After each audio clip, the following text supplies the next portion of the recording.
the Bible. Is it hard to understand? When it comes to reading the Bible, the first thing that comes to mind is the fact that this is the Word of God. The seals have been broken, and the truth is here. And when we go throughout the scriptures, when we go throughout extra biblical records, we find that the language that God employed, that He used to create the heavens and the earth, was the Hebrew language. Christ said, I came for the lost sheep of the house of Israel. But yet no one, no religious leader, no religious church out there anywhere can now identify the 12 tribes of Israel. Can we? God is quite simple, but it seems as if man makes understanding Him hard. What are those mysteries? The truth of your book and the truth will make you free. The Hebrew and Bible Academy, you're invited.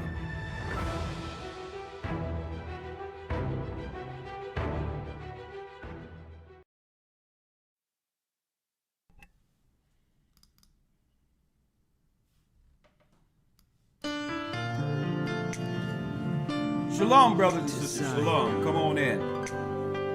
Blessings. I was lost, but now I'm found. Shalom, shalom. I'm a child of Israel. I heard the sound. Hear the sound. Please give me the strength to stand today. With my eyes towards the east, show me the way to Zion. Zion, shalom, shalom. I'm on my knees, laying my life on the line. I'm begging, please, please don't let me fall. Give me the strength. Give me the strength. Place my feet, Lord, guide my path. Show me the way to Zion. I opened up the book and see Blessings, blessings. that the apple of your eye included me. Included me.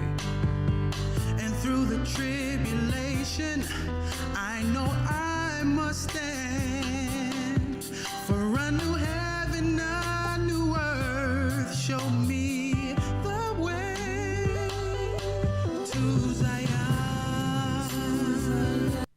To Zion. Blessings, brothers and sisters. I'm Elder Rick Shiar, and we also have Elder Lawyer on standby for our weekly Sabbath lesson. May the Most High bless you. May His Spirit head you through Jacob's trouble. Shalom to my brothers and sisters throughout the four corners of the earth. Now, you know how we do this, all right? This channel is currently under a shadow ban, and it's probably forever. So I need your help. Please hit the like button as we all file in for this serious lesson this evening. Behold, the devil shall cast you into prison. Hit the like button. Hit the like button. All praises be to the Most High. Jumping right in because, I'm sorry. We're a little behind the time, so I'll jump right in.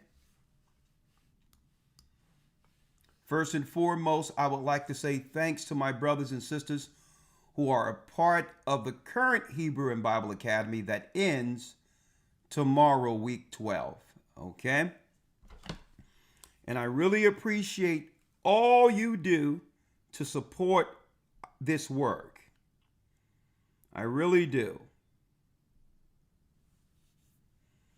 I really appreciate you all.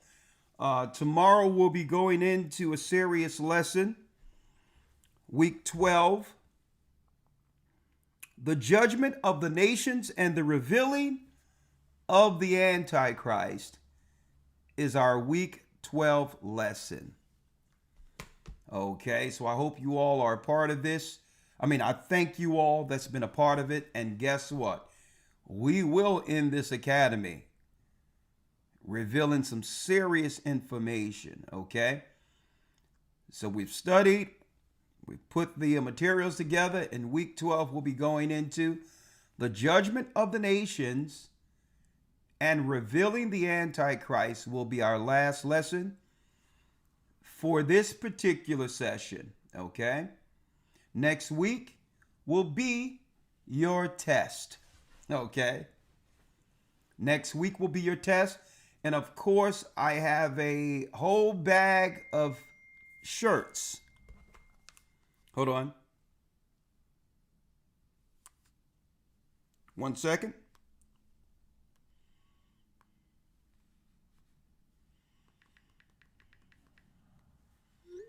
I have a whole bag of shirts like this. T-shirts, hoodies, you name it, that came from the brother who sent these out. Okay, and I'm going to promote it, tomorrow for my brothers and sisters in the academy with the Hebrew flag and all that. I even have flags like this that I'm going to send out that you can hang in your house, in front of your house, whatever you would like to do, as a gift for those who have been in many academies, all right, prior. So I'll be giving out these gifts tomorrow. It's on me. It's on Elder Lawyer, myself, and the brother who donated these particular wonderful shirts. T-shirts, hoodies, and all that will be given. I have a whole box of them, folks. And I'm giving every last one of those away tomorrow in the academy as a way of saying, as a way of giving back.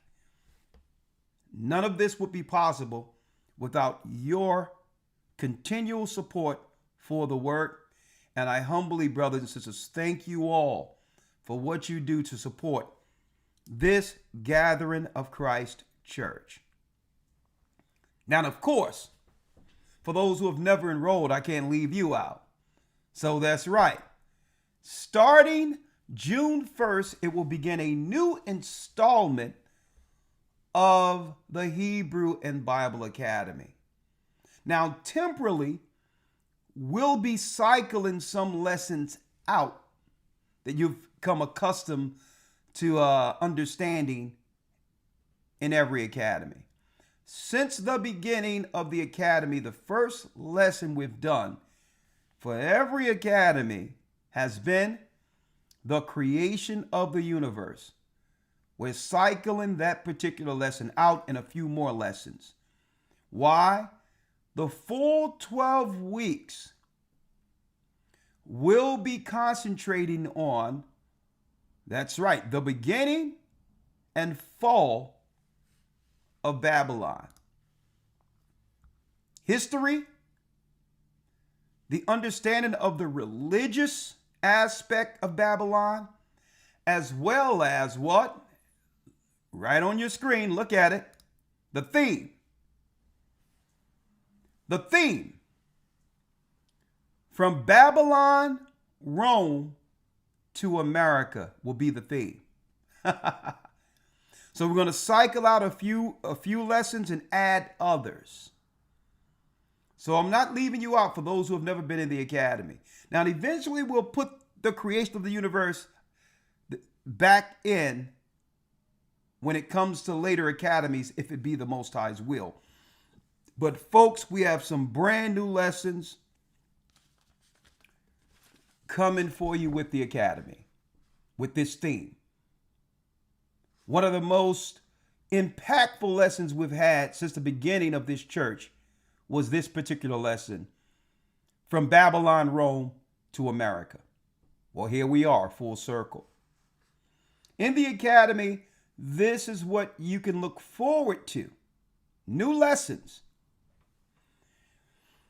When we show for the first 15 to 20 minutes who's Edom when it comes to the Edomite lesson in week 4. Well, it will be more detailed.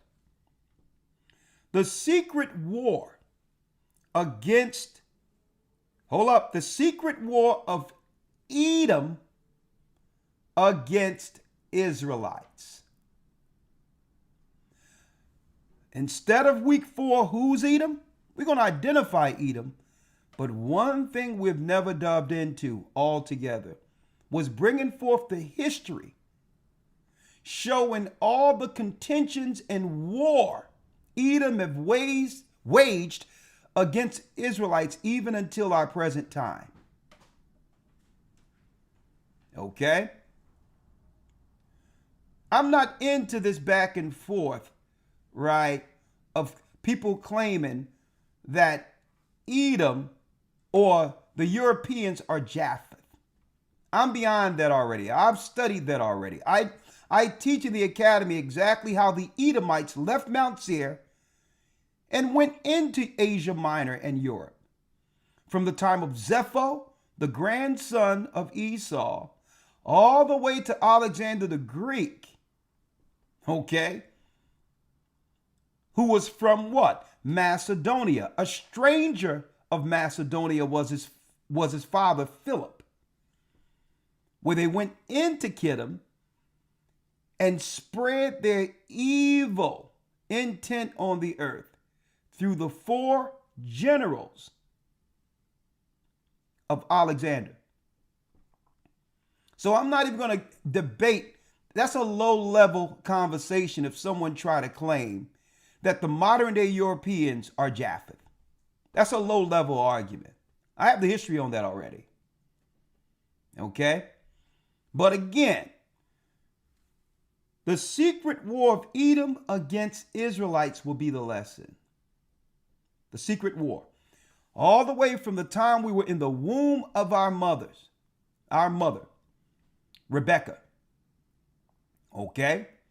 Up into our present time, even beyond this time, when the final war happens between who? Rome against our Christ. The secret war of Edom against Israelites taught for the first time in full detail within the next academy. Check this out. Instead of going into Daniel the 4 beasts, we'll be focusing with the book of Daniel with a new lesson. The desolation of abomination written in Daniel. What is it? What did he prophesy? Was it just the fall of 70 AD? Or is it something greater? Folks, we're still under that desolation. Okay? The final desolation hasn't happened yet. Why? Well, in 70 AD, they can only concentrate in particular on the southern tribes who were still in Judea. The Most High split the kingdom, and the other 10 tribes were already dispersed throughout the earth. So they couldn't get rid of us all together in 70 AD, or they would have. They would have to create a global net first, get our genetics of the 12 tribes throughout the earth to wage the final war to make sure they could do what? You got it. Make Israel totally extinct after identifying all 12 tribes. So what they couldn't do in 70 AD, well, guess what, folks? We're in the midst of them performing it right now. And it will lead to a total cataclysm on earth between Jacob and Esau. Even for the sake of self-preservation, the Israelites in the earth are going to have to do something different. But again, if you try to wage carnal warfare against Esau, you're going to lose. You cannot beat Esau without spiritual intervention, without the spiritual side helping. So I'll be going into that. The desolation of abomination written of in Daniel, the full breakdown. We're going to start all the way from Daniel, breaking it down, all the way to what? Christ, the fall of Jerusalem, the fall of America, and the final battle on earth with that lesson. Another lesson we're going to do is the calculation of time. How to calculate time according to the Bible, the secrets of the time. Revisit it.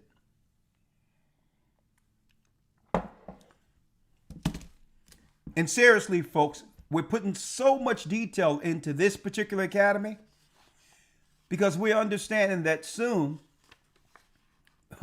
we don't know how long they will allow us to actually teach freely with this internet. So we're going to put out everything we can between the academy, our regular lessons, as long as the Most High give us understanding, breath, and the spirit to convey this truth, we'll do so. But in this academy, we're dropping it all. So that even if you don't receive anything after this, you'll have full understanding of what's going on in the earth with these particular 3 months. Because we're going to also be going into the spirit that was carried from the beginning of Babylon even until this present day. It's a spirit.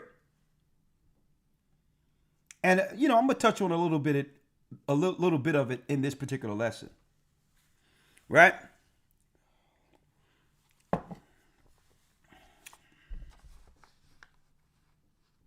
The calculation of time according to the Bible. And there's one more lesson. The war in heaven. The final war. The final battle. It's going to be called Armageddon.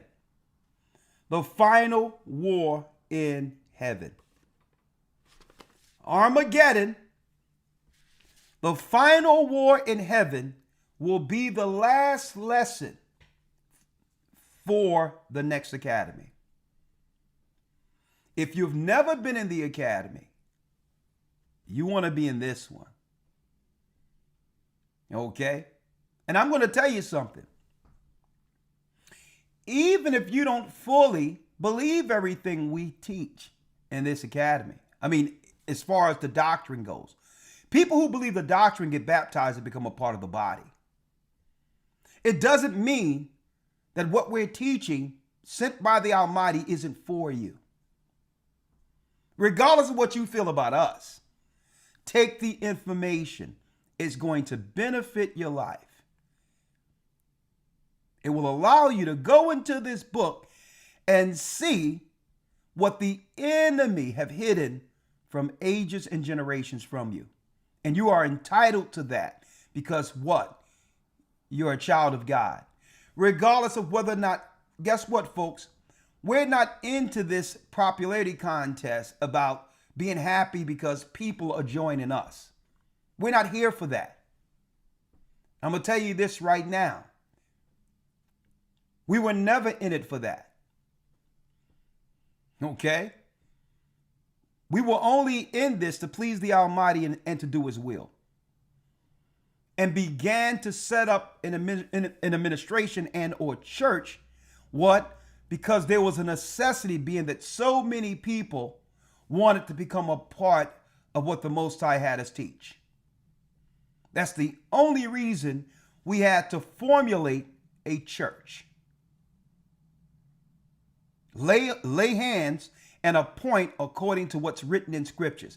A necessity was made based on so many people seeking to become a part of the work, and we just wasn't going to just say, well, no, we're just here teachers. We didn't choose to be leaders. We didn't choose to be teachers. Okay? The titles that were given was based on the necessity with so many people coming to the work and we're seeking to be a part of it. That's what makes a church.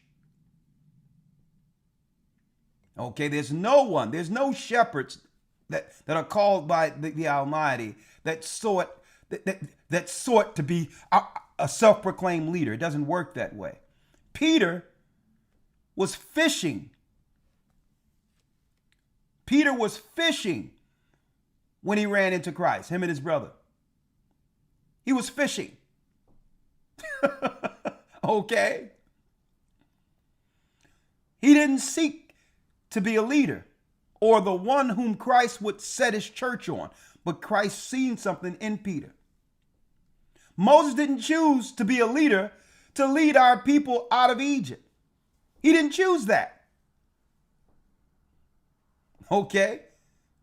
The Most High showed him and sent him back and chose him because he was the meekest of the earth.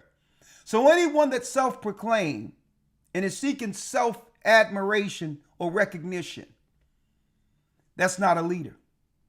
It happens organically without one trying when you're called to do a work by the Almighty.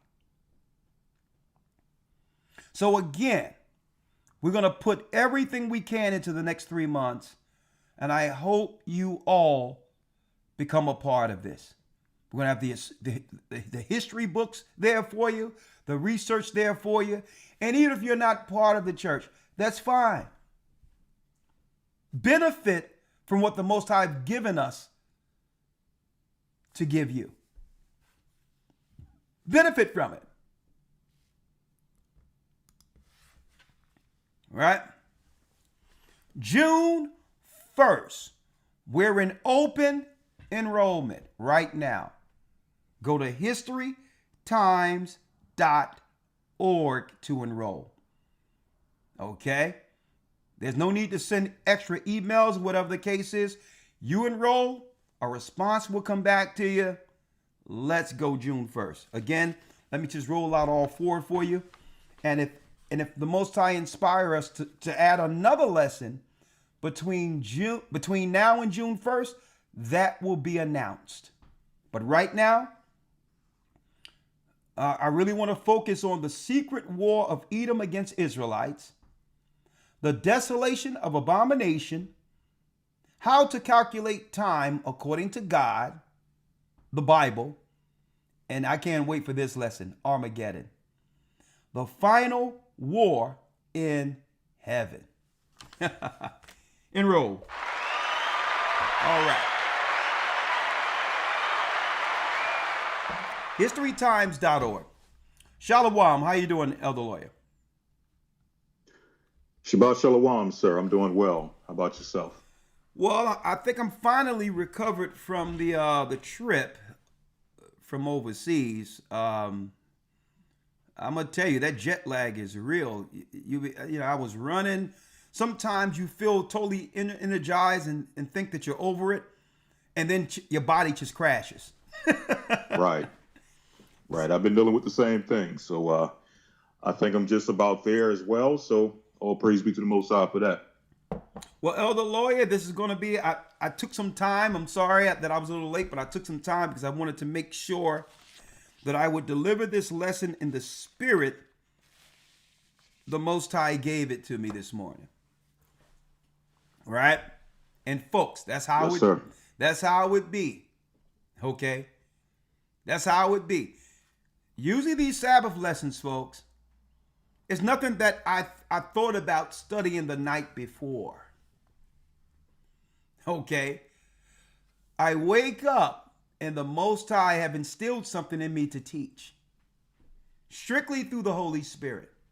And today we're going into, behold, the devil shall cast some of you into prison. Now, in order to understand why they have built the prison industrial complex, we'll never fully understand it outside of the Bible identifying them using prison as a tool to suppress or destroy the children of Israel. Now, this isn't saying that other people outside of Israel doesn't go to prison. Okay, let's make it clear. The whole concept of prison, listen to me clearly, the whole concept of prison was created in the beginning by our God to judge the disobedient, the fallen ones. Just that when our people began to sin against that God and follow the fallen ones, now it allows what? The evildoers to now take the judgment from them, only to place it on us. Servitude, imprisonment. But Christ stated, you shall know the truth, and the truth makes you free. You must be able to operate in the Spirit to understand that there's something well beyond the confines of prison. Even if Satan try to use it as a tool, you can be free from it. And I'm going to talk about that today and more. This is one of those lessons that you would like to come back to. You're going to have to come back to. But first, let's go to what? The original concept of prison. Okay? Well, Elder Lawyer, of course, this wasn't the original premise of showing the origin when I spoke with you before the lesson began. But in the Spirit, the Most High wanted me to show it. So let's go back Yes, to sir. that's how it is sometimes. Yes, indeed. Yes. So let's go to, if you will, Elder Lawyer, real quick. Let's go to Genesis, the 6th chapter. Yes, sir.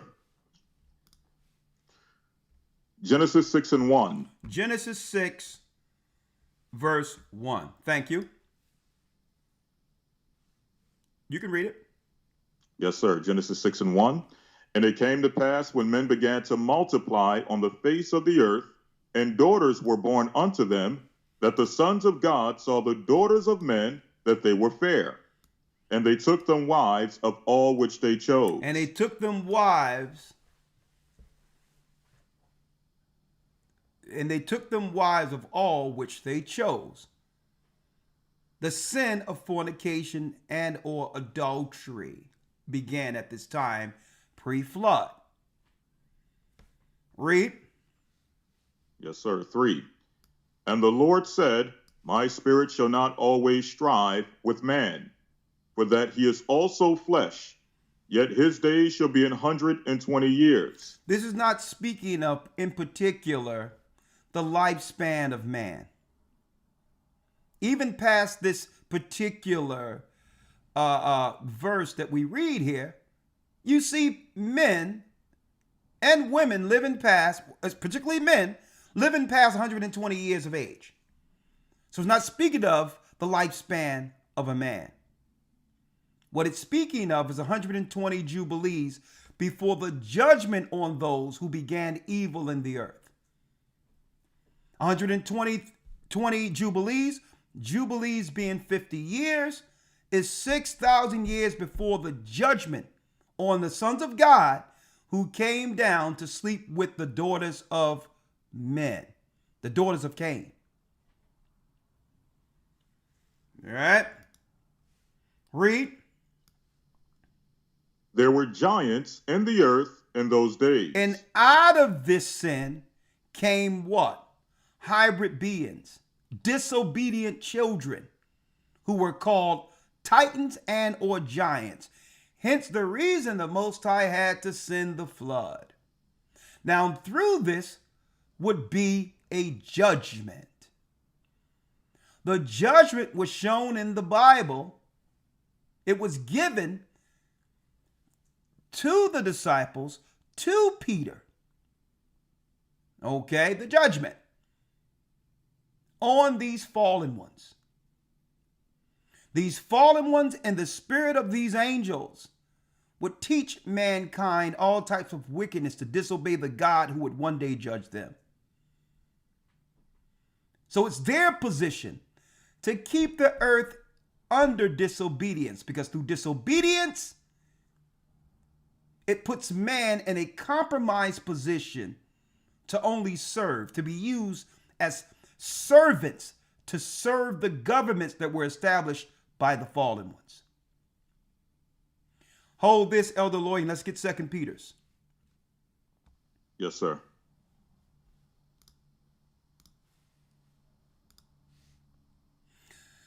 Read 2 Peter's 2 and 4. Yes, sir. 2 Peter 2 and 4. For if God spared not the angels that sinned. Stop right there. The angels that sinned. What was the sin?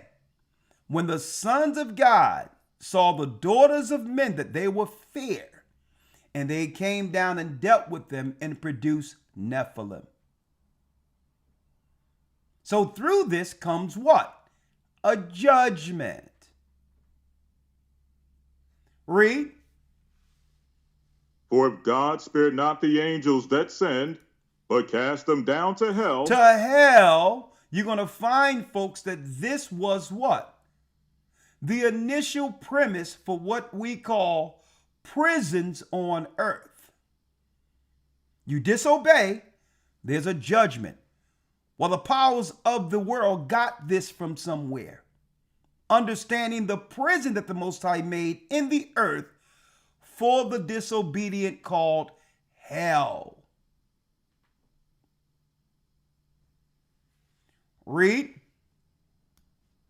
For if God spared not the angels that sinned, but cast them down to hell, and delivered them into chains of darkness, to be reserved unto judgment. To be reserved unto judgment. So the 200 angels that came down during the time of Jared are bound. Gateways to hell. So usually when you see pyramids erected around the earth, that's showing you what? That's showing you the exact places, gateways to hell, where these so-called angels were bound. Okay? They're points. Okay, they're points. Gateways into hell. And the governments of this earth know this, folks, but keep the understanding from people concerning those mysteries. 200 came down, and it led to what they taught the men. It led to the Most High flooding the earth. The reason for the flood. So that's why Peter is dropping this. We knew this before the fall of Jerusalem. We understood this. Christ gave the understanding of who and what he's coming back to judge after that time period ticks down to 6,000. See? And for if God spared not the angels that sinned, the sin is Genesis 6. They're lying to you when they claim that angels didn't sleep with women. The Catholic Church brought that false theology out there. The angels can't sleep with women. Liar. Liars. There have been disobedient spirits since the fall of Lucifer. They have choices. They have free will. And because they're so powerful, the Most High had to make a place called Hades to hold them. Based on how powerful they are and were as celestial beings. So he made what? A celestial prison. Hell wasn't originally, that prison wasn't originally made for us. It was made for them. So in turn, because what? They are at odds with our God, they set up prisons to imprison us as a way of indirectly attacking our God. That, okay, we can't contend against the God of all gods, but we can imprison and destroy his people on earth. They're vulnerable. So, and this is why Peter wrote this, the 5th verse. Read Verse it. 5. And spared not the old world, but saved Noah, the 8th person, a preacher of righteousness, bringing in the flood upon the world of the ungodly. This is why the Most High told Noah to build what? An ark for refuge, and destroyed the old world. This is why.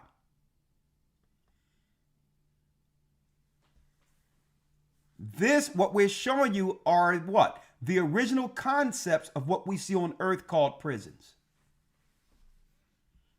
Elder Lawyer, let's go to the book of Jude. Yes, sir. Jude.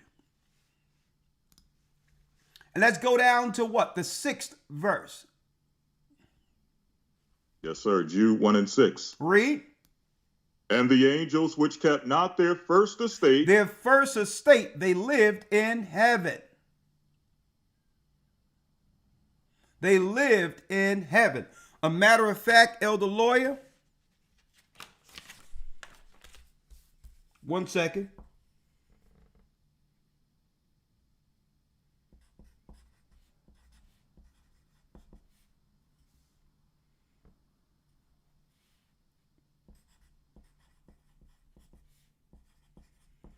Boy, this is big.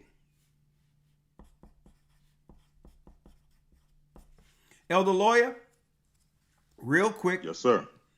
Most High just gave me this one. We're going to add this lesson in the academy also. A nest above the stars.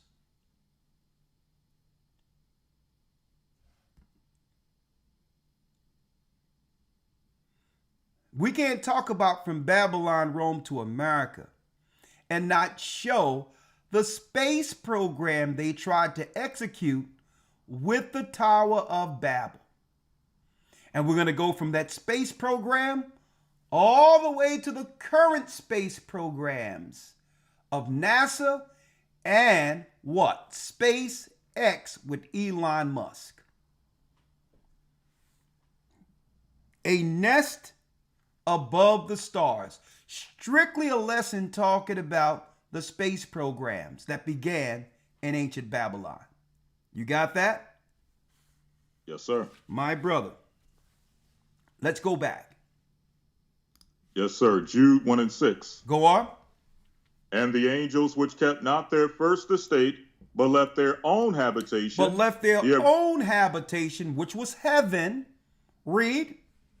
Ye have reserved in everlasting chains under darkness unto the judgment of the great day. Unto the judgment of the great day. 6,000 years from when sin came in the earth. That sin began when Satan, Lucifer, as Samuel, created the tree of good and evil to deceive mankind, our father and our mother, Adam and Eve. And that's when it began.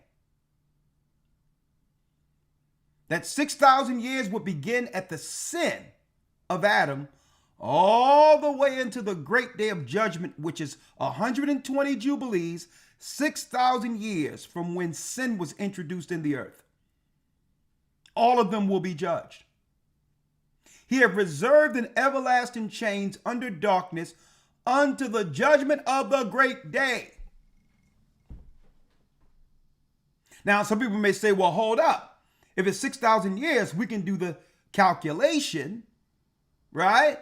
And know exactly when Christ's going to come back, when no man know the day or the hour. But Christ says that he's going to cut that time short. Or what? No flesh would be saved. Satan knows exactly how much time he has. So he kind of figured, well, I'll tell you what, he can't stop our God from destroying him. But there's prophecies that Christ is coming back for a people. He'll just kill the people. So there's no people left for Christ to come back for before that time. And this is why Christ stated that he's going to cut even that 6,000 years short, or none of us would be left. See? That's why you notice strategically, they have plans to inoculate our people in different areas all around the earth. Predominantly our people. They're aiming that towards. But it's deeper than just that. Their medical institutions is also what? DNA banks. So that they can identify, folks, the bloodline of Israel, all 12 tribes, and create bioweapons against them. And I'm not saying something that's conspiratorial. In the book of Jasher, it talks about this. Even in the book of Genesis, it talks about the mixing of plants and animals and all that. What do you think they were using that for? In their science. That's their science. Why do you think in a lot of their inoculations, there's animal byproducts? Well, you're not supposed to mix animals with people. So this is not conspiratorial, folks. We're quantifying it. In a nutshell, we're dropping everything you need to know when it comes to why they created their medical institutions. Primarily in the places where we live is where all their institutions are.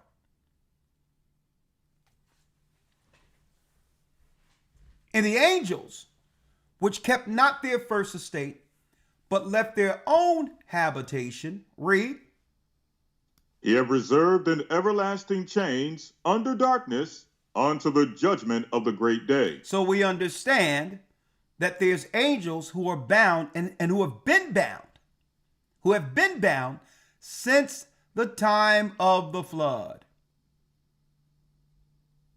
Since the time of the flood. But the others, and we broke this down in the academy, the celestials were able to hide in caves, and there's a place called Dwarka in India, the dome city underwater, where a lot of them took refuge during the flood. That's where you get the whole concept of the flat earth with the dome over it from. It has nothing to do with the shape of the earth. The dome was made under the water to hold the celestial, a lot of them, until after the flood, and that's where they released themselves from that into the mountains and began their evil again on this side of the flood. Look it up, Dwarka in India. I'm going to tell you, the people in East India, they worship Satan directly. And all those gods pre-flood. They worship Satan. Okay? So when you see the concept of the flat earth, let me go there. I don't want to get too far off the beaten path.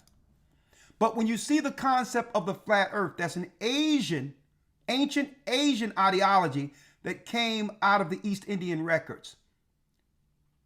To inadvertently have our people acknowledge and to worship Satan, who was under the dome in India. Dwarka. Okay? And now they have them pressing all up in our zone right now. They're Satanists. Straight out. Why do you think they started bringing yoga and the 64 tenets of yoga into the United States to focus on putting that spirit on women? Do the research on it. Yoga is the enticement of men. The same ideology that came when the daughters of men dealt with the fallen ones, which led to the judgment.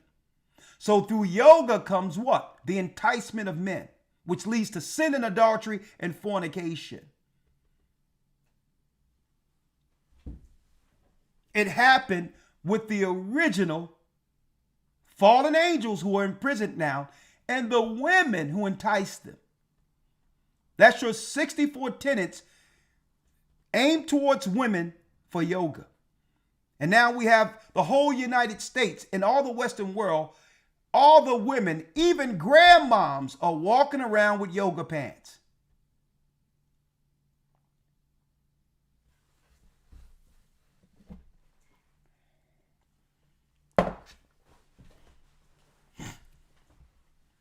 And folks, I'm not saying this to convict anyone who dealt with certain things during their ignorance. We're just bringing to light the reason why certain things are introduced to us from one society to the next. It goes way back to the flood. There's nothing new under the sun. What they're doing now is what they did back then, and it led to a final judgment.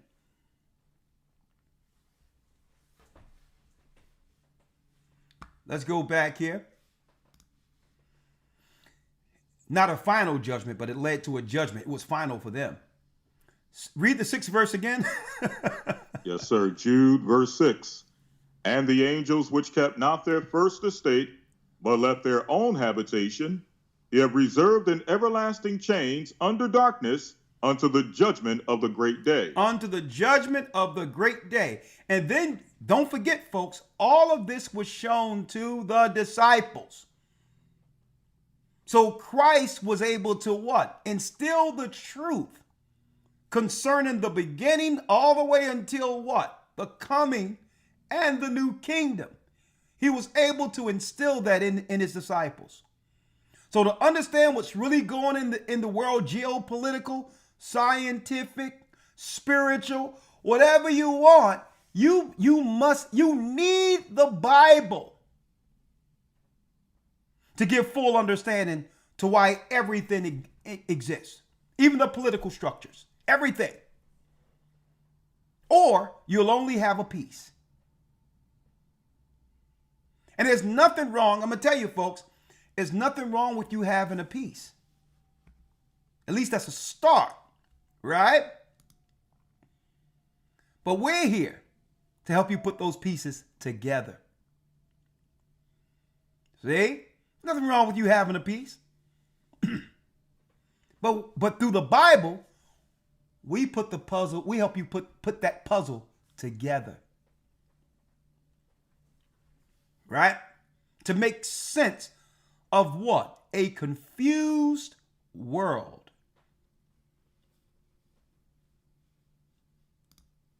Right? All right, Elder Lawyer. Let's go down to the 13th verse. Yes, sir. Jude, verse number 13. Raging waves of the sea, foaming out of their own shame, wandering stars. They were what? Wandering stars. Wandering stars.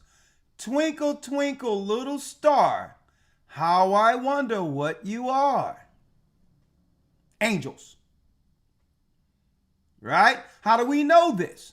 Folks, even till this day, the pagans secretly worship these fallen angels by calling them and teaching in their colleges about planets.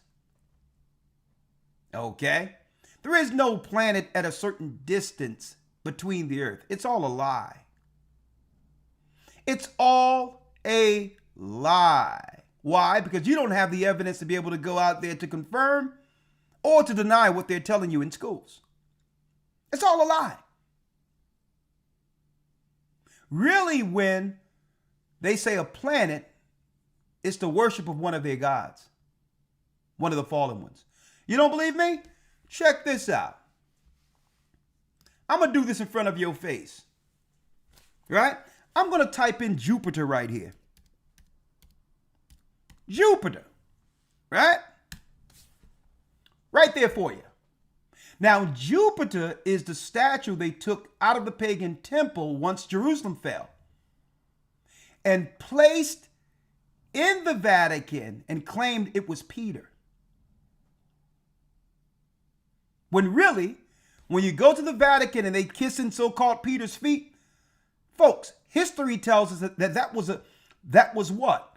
A statue of Zeus / Jupiter. that was placed. It was from the Jupiter temple. They placed that particular statue and claimed it was Peter.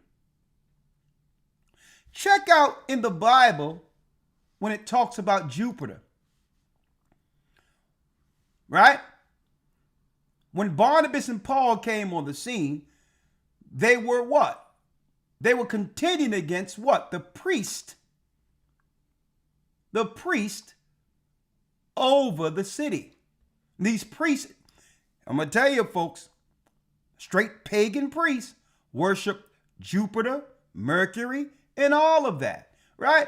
Well, when you go to Acts 12 and you look at Jupiter, it tell you right now, what?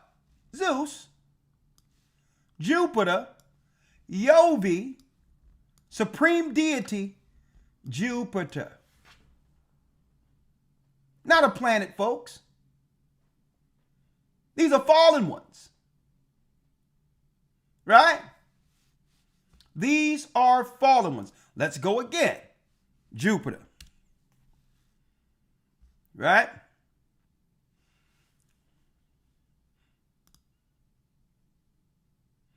Jupiter. You can find this in Acts 19. Jupiter. Sky fallen. Fell down from Jupiter. It breaks down the fallen angels that the Gentiles worshiped in secret, folks. All through here. Every place you go, it talks about the goddesses, which links into Semiramis when you look at the history of these gods and goddesses, and they hide them claiming they're planets. There's no such thing, folks, the way they've been teaching us, of planets. Everything out there that we see above the skies are the celestial beings, angels. The earth stands still, while what? While everything else moves around the earth. The earth isn't spinning. That's a lie. That's a bold-faced lie, and they know it. They know it. So, Elder Lawyer, if you will, 1 second, if you will, sir. Let me turn this back to where I had it. And let's end this back. Let's go back in the book of Jude, if you will. Thank you. Yes, sir. Jude, verse number 13. 1 second.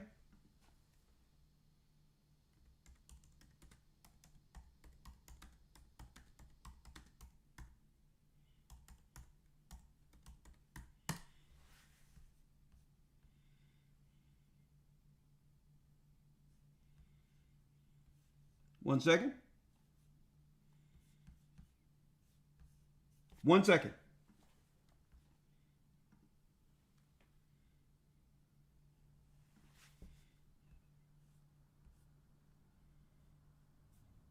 One second.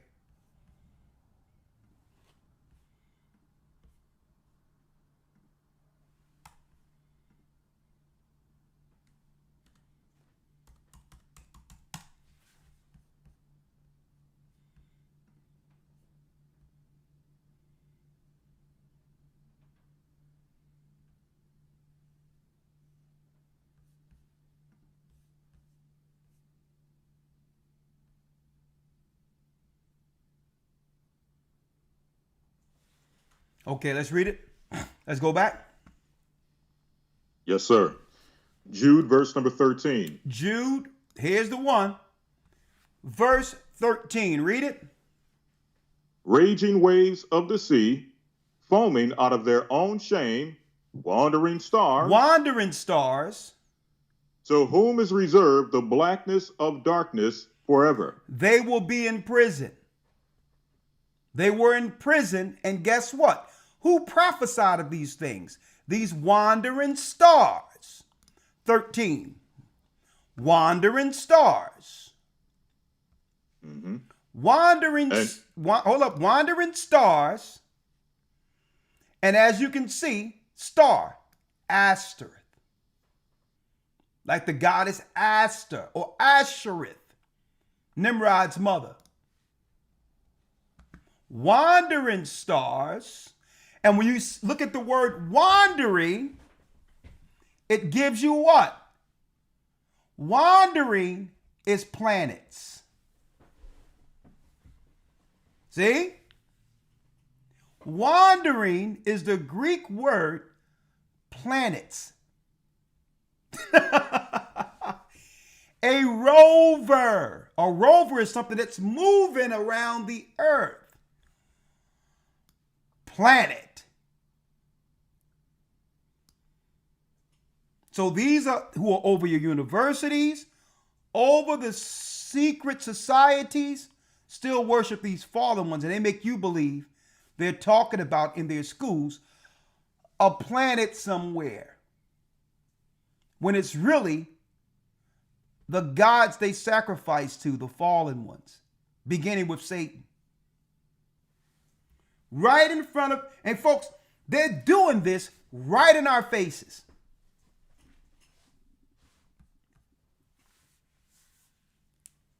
Three,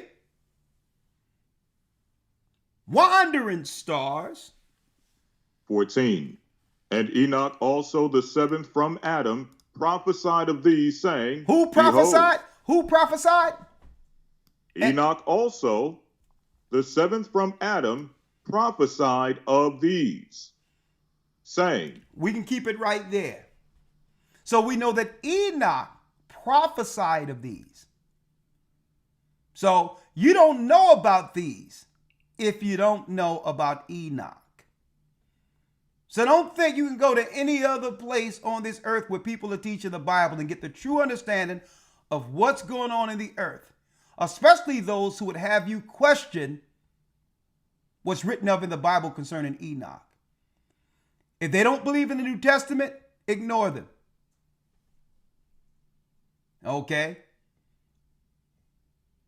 They're inconsequential. They can't bust a grape. They don't know nothing. If they're in the New Testament and deny this, they really don't believe the true narrative concerning the origin of evil and really don't understand the true battle we're up against in the spiritual. Enoch prophesied of those.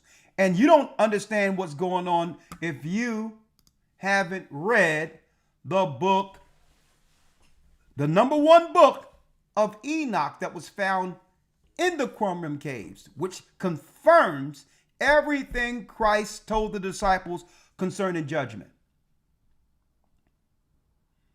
The angels were in prison. So in turn, they come against God's people to imprison us. See? See how it works? Why? Because their God, Satan, Samael, and others, they call them many names. Our God only have one name. Satan has many.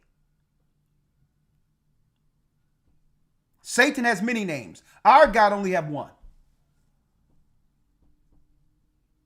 Every other God that's worshipped outside of the God Ahia is Satan. Allah, Satan. On and on and on and on we go. And don't claim, well, okay, we can learn so much in these religions. Of course you can. Because Satan is wiser than Daniel. It'll tell you that in the book of Daniel. He don't just teach evil, he teaches good too. But he never leads with the evil and the consequences for evil. He always leads with the benefits and or what's good. That's how he was able to deceive our father and mother. So don't claim just because you're in these religions and receive something good that it isn't from Satan.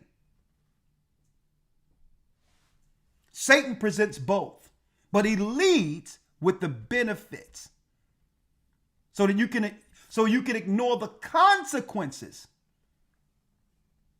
for when you begin to understand what you're really diving into.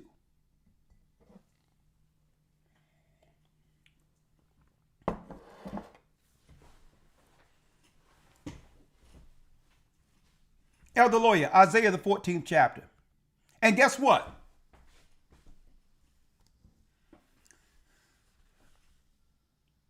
Let me make it clear. Whether you believe it or not, I'm going to tell you, we could care less whether or not you believe what we're teaching or not. It's true. Because guess what? You're not the verifier of what's true. We here just to drop it. So this, let me tell you, the knowledge the Most High have us drop it. Of course, it will continually have resistance because it's the information that was hid. And it usually would have a person question the doctrine that was taught to them. And it's not that they can prove what we're teaching here is untrue. It's to why people, ignore it. Okay? A lot of people won't accept it for the same reason they didn't accept it when Christ was on the earth and the disciples were teaching it. Because now they would have to question their education and what they believe. And some people are too proud to say they were lied to. See? None of this can be challenged. You can try to challenge it. You have a right to. But when the Bible says the angels that sinned, don't try to duck and dodge and try to, let me show you that these angels aren't what the Bible says angels are. If you have to do that, you've already lost. Because if you can start switching out words to mean something else when it comes to angels, then we can do that with everything. We can do that with the Israelites now. And say, well, it's not really talking about Israel. It's talking about, and not talking about us as Israel. It's talking about someone else. See? Or it's the church. Yeah. Or what? Say it, Elder. It's not talking about the Israelites. It's talking about the church. Exactly. You can start cycling out anything through philosophy to fit your argument. Well, like the Christians. Well, when I see Israel here, even though Israelites are written of all through the Bible, great point you're making there, Elder. Now they can say Israel is the church. So when the Bible says the angels that have sinned, these are angels who have sinned. Now it's up to you to understand who these angels are and how does this fit concerning judgment and change what you've been taught. Okay? Learn again, which be the first principles and oracles of the Almighty. And guess what? That's kind of tough for people to do. I know. I was fully indoctrinated. Knowing I was Israel, but realizing that what? When it comes to the doctrine of Christ, people really didn't pay too much attention to that, more so than self-identity according to the Bible. It wasn't, now I have to just believe what these people are saying because they showed me that I was an Israelite. Even though the doctrine was the doctrines are serious hat jobs on the Bible. So if anyone know what one need to do to learn again, I'm the prime example, folks. I was fully indoctrinated as an Israelite. But when I began to read the Bible, I understand that understanding the true depth of this book, you must believe in it all the way and not question what the Bible's saying, even if it conflicts with your teaching. Or your mind is imprisoned. You can only go as far as your so-called teacher who gave you the false information. Now you're limited to his mind. Let me tell you, it takes a lot of humility to realize, you know what? It's not his fault. It's my fault. Because the Bible stated, what? Try the spirit to see if it's of the Most High. A teacher can only teach you the limit to where the height to of where what he's learned. It is not his fault if you don't examine what they're saying outside of him with the word of God. That's not his fault. The teacher can only give you as much as he can. And that's why, listen, I have no problem with people looking at anything and questioning anything we teach. Go ahead, do it. You're going to find that what you're reading is exactly what we're teaching. And that's it. So we're free to teach the Bible without man's restrictions. So I know what it is to be fully indoctrinated into something, totally confused, not by reading the Bible. What was confusing me is what I was fighting, what I was taught against what I was seeing in the Word of God. And at that point, you'd be like, well, hold up. I know God is real. I know Christ is real. I know the Bible is true. But I'm confused here because everything I read is conflicting with the doctrine I've been taught.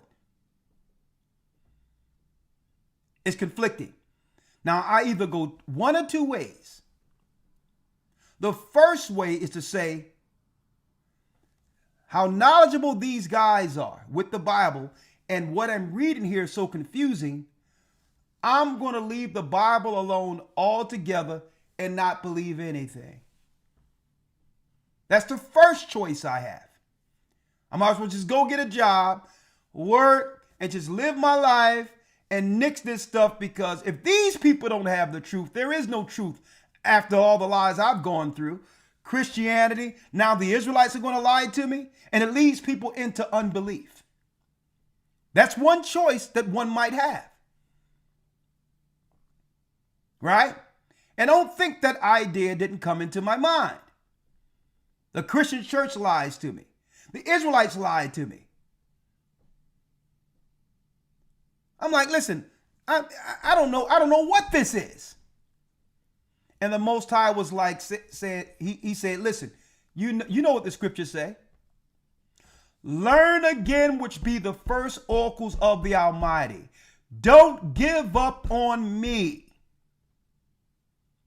You're on a journey. Continue seeking. But you must humble yourself and learn again. So I decided, you know what?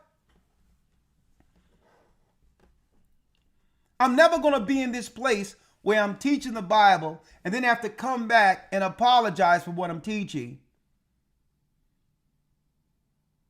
I'm not going to teach again until I know what I'm teaching is from the Almighty. I'm just going to break myself down, humble myself, fast and pray, and ask the Most High to help me see Him.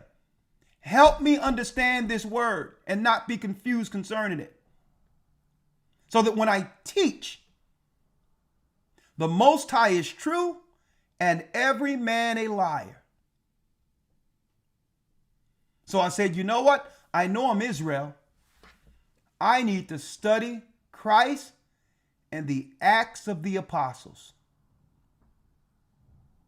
The truth was given to them.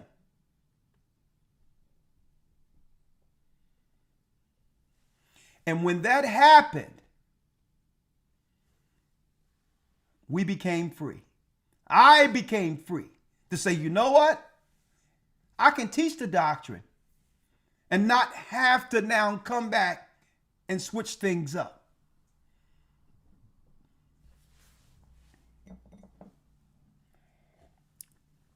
And that's what's hard for so many of these people. They'll see the angels that sin, and they'll see it in the Bible, folks. But it's against the doctrine that they were taught by their teachers. And they can't come to grips with.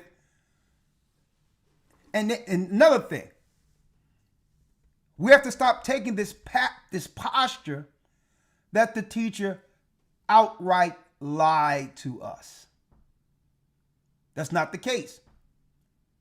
The teacher gave you to the what? To the length of information he was taught through the theologian seminary classes, or the original Israelites primarily learned from the synagogues. They're limited to their teachers. So it's not that these people intentionally lied to you. They just didn't know. They just didn't know. But there was many facets of their teachings that help you in your daily life to get you to where you would need to do what? Advance your learning. So they were still useful. See? They were still useful. Okay? Now let's get back to this real quick, Elder. Yes, sir. Behold, the devil shall put some of you into prison. Let's now go to Lucifer. Right? Let's go to Isaiah. 1 second. Isaiah 14. Let me grab it here.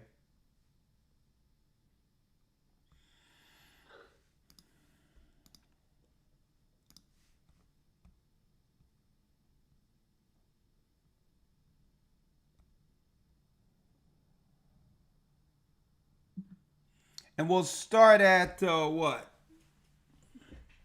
Verse 12. Verse 12, right here, right? How art thou fallen from heaven? Yes, sir. All right, let's do it. Yes, sir. Isaiah 14 and 12. How art thou fallen from heaven, O Lucifer, son of the morning? Son of the morning. Now they call him son of the morning because Lucifer was one of many of the original stars of heaven, angels, who sang before the Most High each morning. Let's get that in Job, the 38th chapter, real quick, Elder Lawyer, if you will. Yes, sir. Job 38, using a precept, and let's get it. Where were thou? Yes, sir. Job 38, verse 4. Job 38, verse 4, read it. Where wast thou when I laid the foundations of the earth? Where was Declare. you when I laid the foundations of the earth? In the beginning. This going back to when the earth was created. Read. Declare if thou hast understanding. Read. Verse 7. When the morning stars sang together. When the what? When the morning stars sang together. When the morning stars sang together. Read. And all the sons of God shouted for joy. Now, you know why we go here? Because this destroys the theory that the sons of God are what? Strictly the children of God, or the Israelites on earth. This has nothing to do with men on earth. How do you know that? Go back to the 4th verse again. Verse 4. Where wast thou when I laid the foundations of the earth? Before the Most High laid the foundations of the earth, Guess what, folks? There was no people. Man was the last work done in creation. Okay?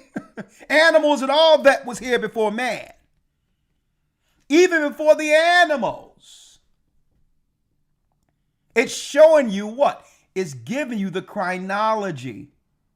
Identifying that the sons of God was in operation before the earth was made. Where was thou when I laid the foundations of the earth? Declare if thou hast understanding. So what was going on before earth? Now let's read again. Verse 7. When the morning stars sang together. Where were they singing at? Before the throne of God, heaven. Read. And all the sons of God shouted for joy. Where were they doing this at?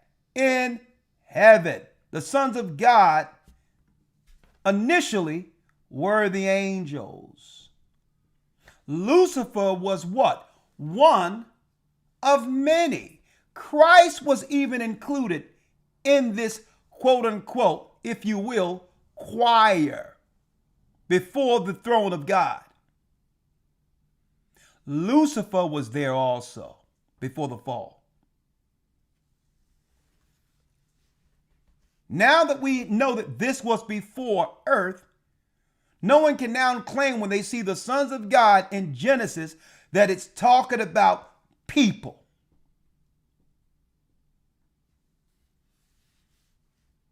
Okay? Now, elder lawyer, if you will, let's go now back to Isaiah the 14th chapter and let's read that again. The 12th verse. Yes, sir. Isaiah 14, verse 12. How art thou fallen from heaven, O Lucifer, son of the morning? Why was he called son of the morning? Because he was Lucifer, the enlightened one in heaven before earth. One of the angels who sang before the Most High every morning, which was one of many of Lucifer's position amongst the celestial. He was also the cherub on the ark in heaven, folks, before the mercy seat of God. The two angels on the ark of the covenant, Lucifer was one of those before he fell. Read. How art thou cut down to the ground? 12. Salakia trying to come off mute. How art thou cut down to the ground, which didst weaken the nations? So when it says he weakened the people on earth. Why? He would have to compromise the people on earth whom he was meant to serve after the disobedience. So he'd have to trick us into serving him and the fallen on earth, which has weakened us, have disconnected us from the God who made us all. Why did he need servants? So that we can dig the ground and create and create inventions for him that would lead to what? The programs that will allow him to escape the judgment by leaving the prison he's been confided to, which is earth. Which is earth. Earth had become Satan's prison until his final prison. Read the 13th verse. Yes, sir. 13. For thou hast said in thine heart, I will ascend into heaven. I will exalt my throne above the stars of God. He promised when he promised when he was judged that he would one day go back. The space programs. I'm going to cover that in the next academy. Read. I will exalt my throne above the stars of God. I will sit also upon the mount of the congregation in the sides of the north. The I will mount, ascend the up- mount of the congregation is the mount of God, the celestial realm where Lucifer was once a part of. He's stating that what? I'm going to use people, I'm going to break them and disconnect them from their God, have them worship me, and have the people, the governments of the earth and the kings, have them put their own children in servitude to rake the earth for me so that we can get the technology to get out of here before the final judgment. But he had to weaken the nations. How did he do that? He began to turn people against one another. Divide and conquer. See? And by doing so, now he can break down and have their children for sacrifice, as well as what? Servants to help him build his tower. To get back out. Why do you think the majority of scientists and all these others, the intelligence of our earth and academia, the majority of them are atheists who loathe the God who made us? They're taught in science not to believe in our God because our God, and they know this, not a lot of them, but a lot of them know this, our God will one day judge the God they serve. So this is why the majority of those in science and claim to be intelligent, a lot of them sometimes don't even realize why they have this negative view of the Bible. Well, it's because you've been indoctrinated into Satan's religion. See? And through his religion, you must hate the God of the Bible, because the God of the Bible is the God that can actually identify everything in the earth, including the God you serve, who will be judged according to the word. I will sit upon the mount of the congregation, Lucifer vowed when he left the heavenly realm. Read. I will ascend above the heights of the clouds. I will be like the Most High. I will be like the Most High.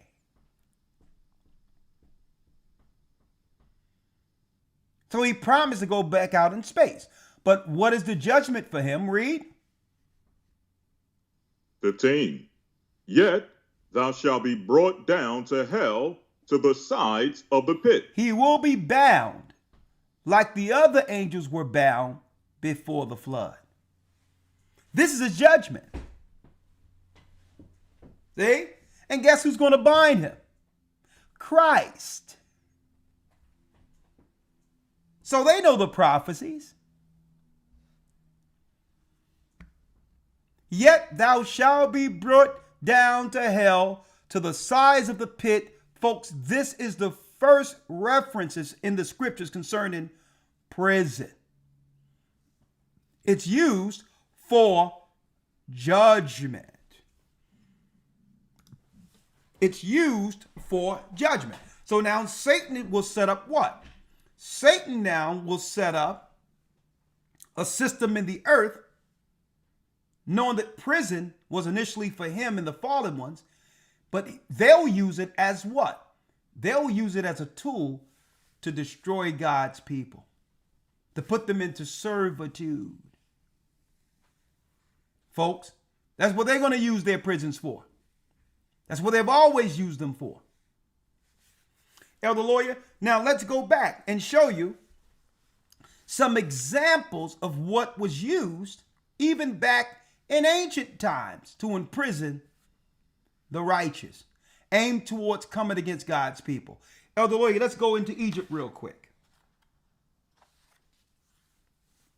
Genesis,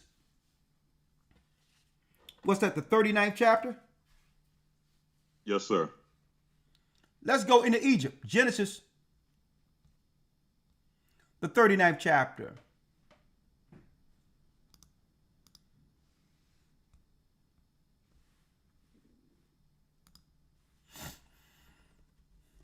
Let's read it. Yes, sir. Genesis 39 and 1. And Joseph was brought down to Egypt, and Potiphar, an officer of Pharaoh, captain of the guard, an Egyptian, bought him of the hands of the Ishmaelites, which had brought him down thither.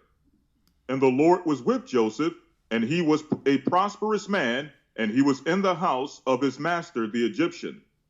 And his master saw that the Lord was with him, and that the Lord made all that he did to prosper in his hands. So here it is. Joseph out of nowhere is in the house of Potiphar, right? And now Potiphar is getting blessed, his home, everything beyond belief. And he know it's because of this Hebrew who's living in his home.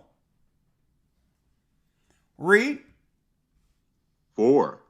And Joseph found grace in his sight, and he served him, and he made him overseer of his house, and all that he had he put into his hand. And it came to pass from the time that he had made him overseer in his house, and over all that he had, that the Lord blessed the Egyptian's house for Joseph's sake. And the blessing of the Lord was upon all that he had in the house and in the field. And he left all that he had in Joseph's hand, and he knew not aught he had, save the bread which he did eat. And Joseph was a goodly person and well favored.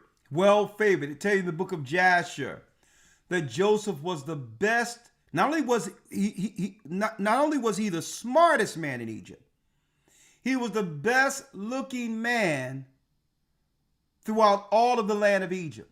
All the women desired Joseph. Even Potiphar's wife. Read. 7. And it came to pass after these things that his master's wife cast her eyes upon Joseph, and she said, Lie with me. Lie with me, Joseph. Joseph. Folks, in the book of Jasher, this woman was obsessed with Joseph to a point where she started going to seers, trying to get potions, all these things, she went to actually deal with mediums, to have a spirit of love fall on Joseph, to see her desirable. This woman was out of her mind in love with Joseph. Potiphar's wife. But he what? Verse 8, but he refused. And not only that, and she was a very beautiful woman. So every time her husband went on trips or whatever the case is, she's coming into the room ready to go with revealing clothing and all of that. But he's like, man, I can't do this. Read. But he refused, and said unto his master's wife, Behold, my master wotteth not what is with me in the house, and he have committed all that he hath to my hand. So here it is. There is no... Joseph is the master or the manager of everything in Potiphar's house. He rules the servants that are there. He rules everything. He's the manager. Read. 9. There is none greater in this house than I. Neither hath he kept back anything from me but thee, because thou art his wife. How then can I do this great wickedness and sin against God? And it came to pass as she spake to Joseph day by day, that he hearkened not unto her to lie by her or to be with her. Now you notice, listen folks, what's being sent in. And this, folks, let me tell you, this is going to dovetail going into the lesson, Mystery Babylon, the mother of harlots, Satan's secret weapon.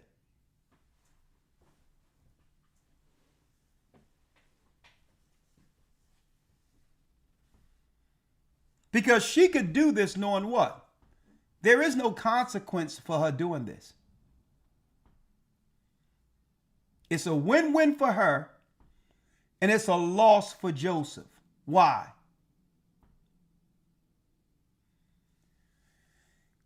If he comply, now he's in trouble with his guy, Joseph is. And he's still in trouble because if it's found out, she's going to lie and claim he took her against her will. So either way, she can't lose because what? There isn't a consequence for her lying. So if Joseph deal with the woman, he's in trouble with this God, and there's still a chance she'll turn on him, which will lead to capital punishment. This spirit have gone from Eve all the way throughout society into our current society. And I'm going to talk about that in the academy. Babylon the Great, the mystery of the woman, the great whore that sitteth on many waters, is a spirit. It's a spirit that has been hid since the beginning.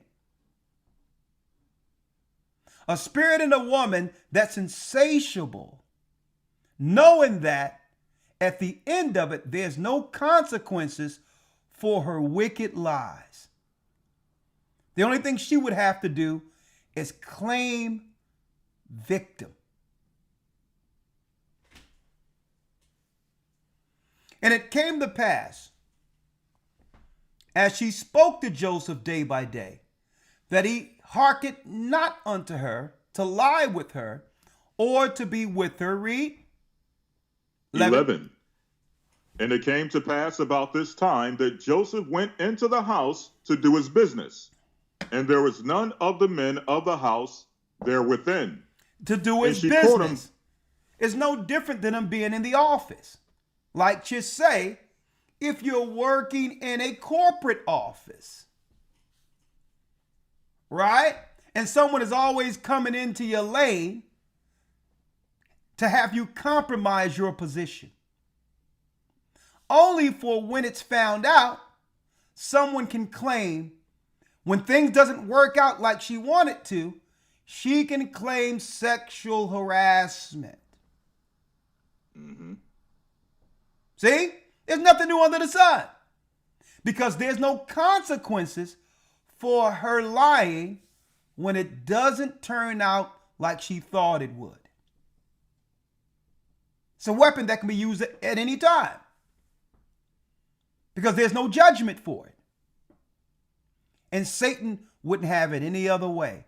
Because what he needs a built-in weapon against his judge from one generation to the next. The harlot that sit on many waters. And guess what? It began in the garden.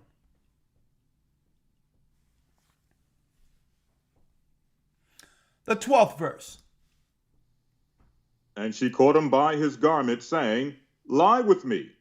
And he left his garment in her hand and fled and got him out. And it came to pass when she had saw he had left his garment in her hand and was fled forth, that she called unto the men of her house and spake unto them, saying, See, he hath brought in Hebrew unto us to mock us. Now listen to this. Now she's doing what? She's accusing her husband, who did nothing wrong.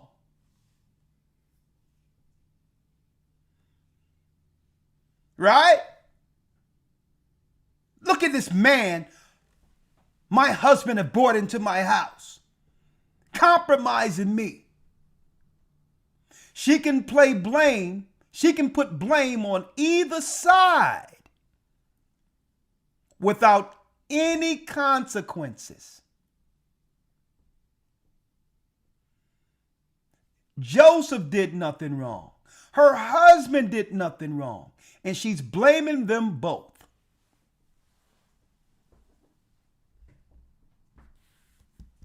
Huh? Look at this man he brought up in here. Read. He came in unto me to lie with me, and I cried with a loud voice. He tried 15. He tried to sleep with me. Lying. And why would she lie? Because she can. There were no consequences. She's the weaker vessel. She's the victim here, right? So now she leaves no choice for her husband but to do what? The husband must stand for the protection of his wife. The whole thing can burn down. The relationship that her husband has with Joseph, the blessings that was coming into the home, everything could crumble to the ground and she could care less. Why? Because she didn't get her way.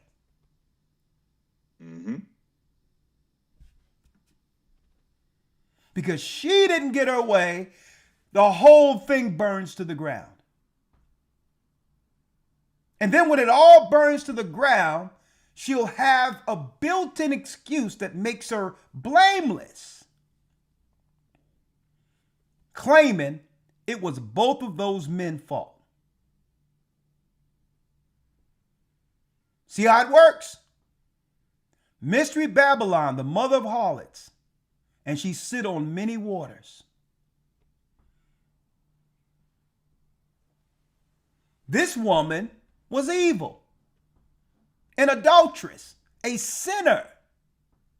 But she knew, that's right, she knew the power she had as a weaker vessel.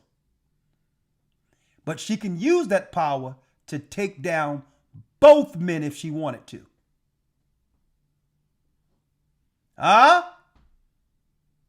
Read it. 15. And it came to pass when he heard that I lifted up my voice and cried, that he left his garment with me and fled and got him out. Read. And she laid up his garment by her until his Lord came home. And she spake unto him according to these words, saying, the Hebrew servant which thou hast brought unto us came in unto me to mock me. And it came to pass as I lifted up my voice and cried, that he left his garment with me and fled out. And it came to pass when his master heard the words of his wife, which she spake unto him, saying, after this manner did thy servant to me, that his wrath was kindled. So now, now a man who was once a friend and put Joseph over everything have now become his enemy. He's infuriated against this honorable man based on the words of his loving wife. So he has to defend his manhood at this point. Read. 20. And Joseph's master took him and put him into prison, a place where the king's prisoners were bound, and he was there in the prison. And he was there in the prison. Case closed. Locked up through a false accusation. The woman can be a harlot. The woman can be evil. The woman can do all these things, but just cry victim. Okay? All that she has to say is that it happened. Okay? A person is arrested, and then they begin to weigh whether or not what she said was true. It will be used throughout all the ages to do what? To keep man from ever rising to his full purpose. A social weapon that's baked into society. Right? Follow what I'm showing here. And you know what's a shame about this? How the virtuous women and the good women who know this exists, I'm going to tell you, they are indirectly negatively affected.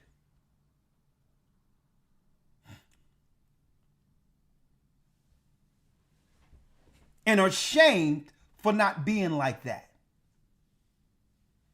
And that's a shame, because now the negative spirit automatically rub on those who doesn't deserve it as good women.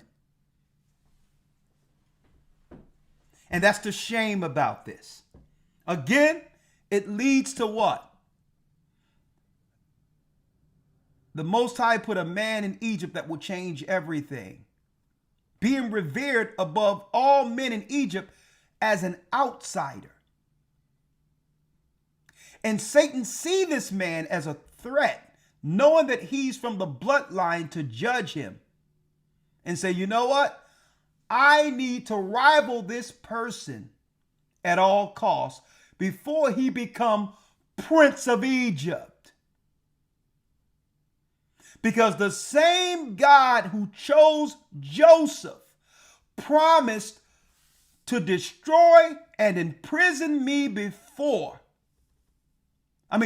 imprison me upon the arrival concerning the prophetic judgment. So I must have a mechanism in place to stop the righteous from ever getting to a degree or a point where they can oppose and or judge the wickedness in this earth. And become what? And become a person or become prominent enough to disrupt the governments I've established to get back up into heaven. They will become political disruptors.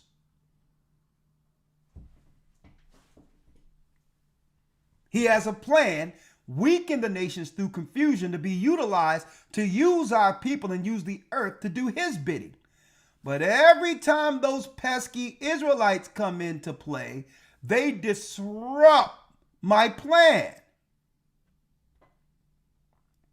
So I have to find a way from one generation to the next to throw them in prison.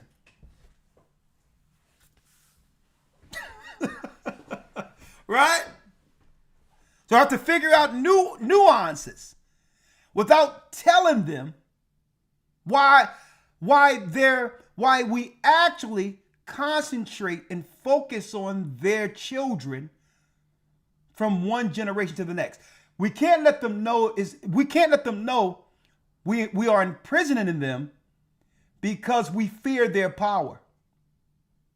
We fear the God that's in them, like with Moses, like Joseph, like Jeremiah, who was thrown into prison, like Daniel, who was thrown into the lion's den. You could never tell them that we set up the industrial prison complex to stop the rise of the sons of God on this side, the children of Israel. Hold tight, hit the like button, because I'm about to show a few examples and what they're planning with the prison complex next. Hold tight.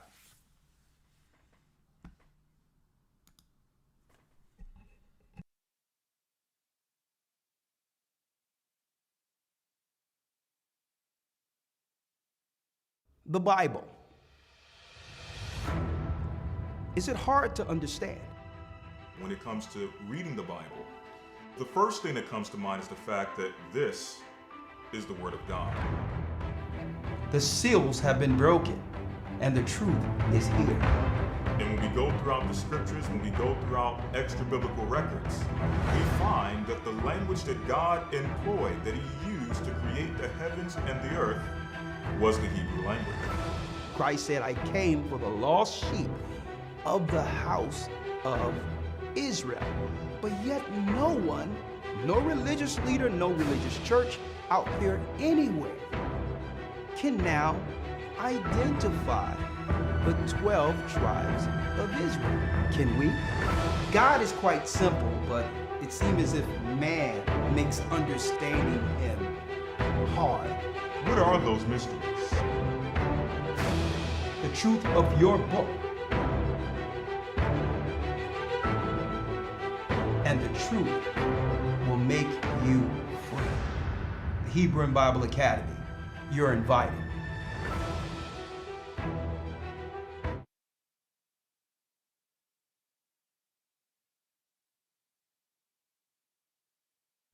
Yes, the Hebrew and Bible Academy, brothers and sisters, you all are invited.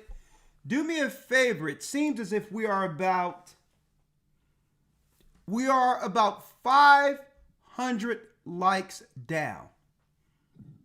So do me a favor real quick.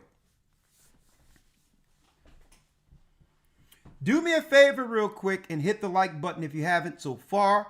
We are about to dive in and give you a few examples historically concerning why there's a continual focus on imprisoning the children of Israel and what are they cooking up next in the earth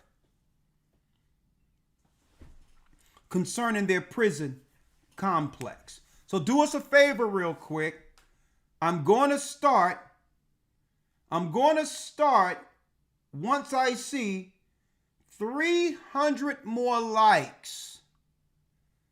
I'm going to pick up and show some examples, but I need to get this up 300 more likes, and then we'll dive in with the second part of the lesson. Help us out if you haven't already. Just hit the like button for me. Okay? If you haven't already, just 300 more and I'll start.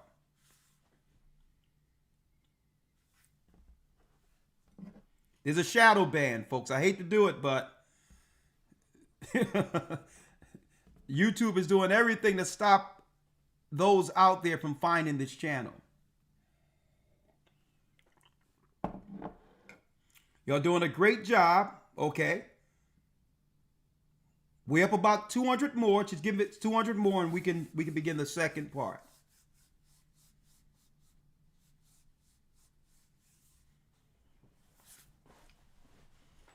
Just hit the like button. You're almost there. Thank you.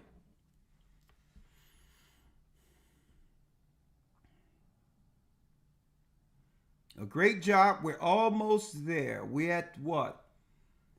120 more. That's it. Thank you. 120. Hit the like button if you haven't already. And we'll jump right in. While I'm doing that, let me announce real quick again. The next installment of the Hebrew and Bible Academy starts June 1st. Okay. The main theme of this particular academy will be from Babylon, Rome to America. Okay? From Babylon, Rome to America, for those who didn't see this from the beginning, we will have the theme from a lesson we've done, years ago. Okay? From the beginning of this ministry, titled From Babylon, Rome to America. We're going to have 4 new lessons. We're not going to include the creation of the universe. We're going to start with Babylon, the Tower of Babel, with this lesson. And the 4 lessons in particular we're going to break down is the secret war of Edom against Israelites, the desolation of abomination, the calculation of time according to the Bible, and Armageddon, the final war in heaven. Okay? We're going to also break down the secret religion of Babylon at the tower. We're going to start there, week 1, at the Tower of Babel. And we're going to show you how that spirit moved from ancient times all the way up into our present time. Okay? So if this interests you, go to historytimes.org, and thank you for hitting the like button. Elder Lawyer, let's jump right in. Go to historytimes.org to enroll. Now, picking up from where we left, Elder Lawyer, as you can see, brothers and sisters, prison was originally a concept created in the heavens to judge the fallen ones, the disobedient, who came from the heavens, disobeyed God, and began to teach mankind to disobey the same God who will soon judge them. Right? So let's give some instances of why they set up prison. Now, let me make it clear. There have always been some level of reprimand when it comes to judging the criminals within our societies. So I'm not saying all in all that prison is wrong. There's some people who deserve to be separated from the population, okay? Who seek to scam, kill, steal, and cause all types of disruptions to where society wouldn't be able to flow properly if these people continue. So we're not saying that prison in of itself is wrong, right? There's some people who belong separated, and it so happens that, you know, the majority of societies have created these places so that they can actually benefit off of slave labor. Now,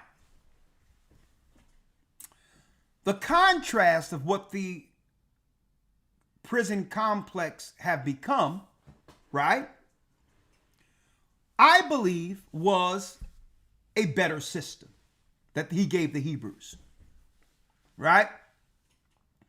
The Hebrews had a better system. The Israelites in particular had a better system. The system was, right, back then, if you murder someone, the greatest deterrent for murdering someone is to know you're not going to live after that. So you are in turn killing yourself. If you murder someone unjustly and it's proven you murdered them, the end of the story. It's done. Right? If you steal from someone, there were civil laws put in place to indemnify the victim, as well as extra payment for stealing against a person. Okay, so there were deterrents in place. If there were undecided cases of murder in others, so that the family couldn't become vigilantes to take matters into their own hands, there was a city of refuge where it wasn't this inhumane place that they'll hold you until the cause had been settled. The place of refuge was a nice place you would go to be protected. It was like a witness protection program. They'll keep you there until what? Until the hotheads cool off and a judgment could be made without the family becoming vigilante. Because usually the first day when someone kills your loved one, you're seeking judgment that day. Like that brother we heard about a few days ago, where the cops unjustly killed an 18-year-old boy, left a gun next to him to frame him, to claim that he was actually trying to kill the cops, which was a lie, only for the father the next day, this brother, to run his car into a police and kill the police. That's vigilante. So in our law, we had a city of refuge to stop such cases. Whether the person did it or not, there was a place of refuge until everything cooled down and the family knew that the Levites and the priesthood would seek righteous judgment.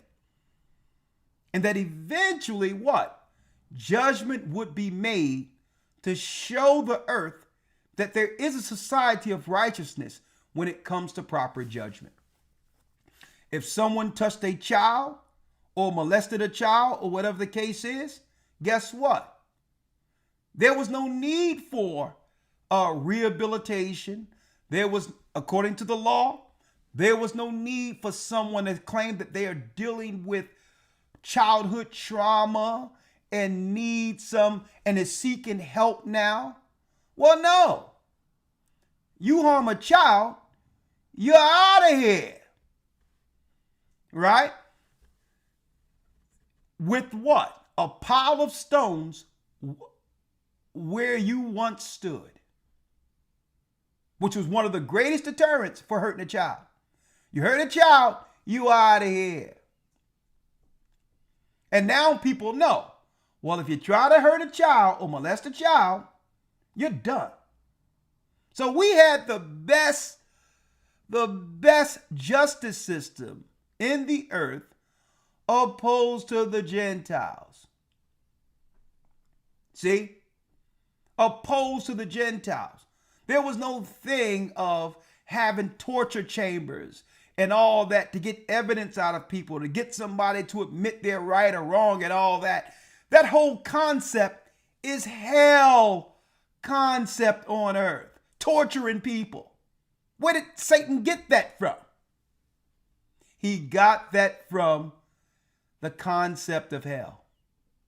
Going to a place where you can be physically compromised, where lesbians will force women who they know who aren't gay to lay with them. Men will forcefully rape other men in prison. That whole concept is hell, where there's no law. Where there's no law. That's not justice.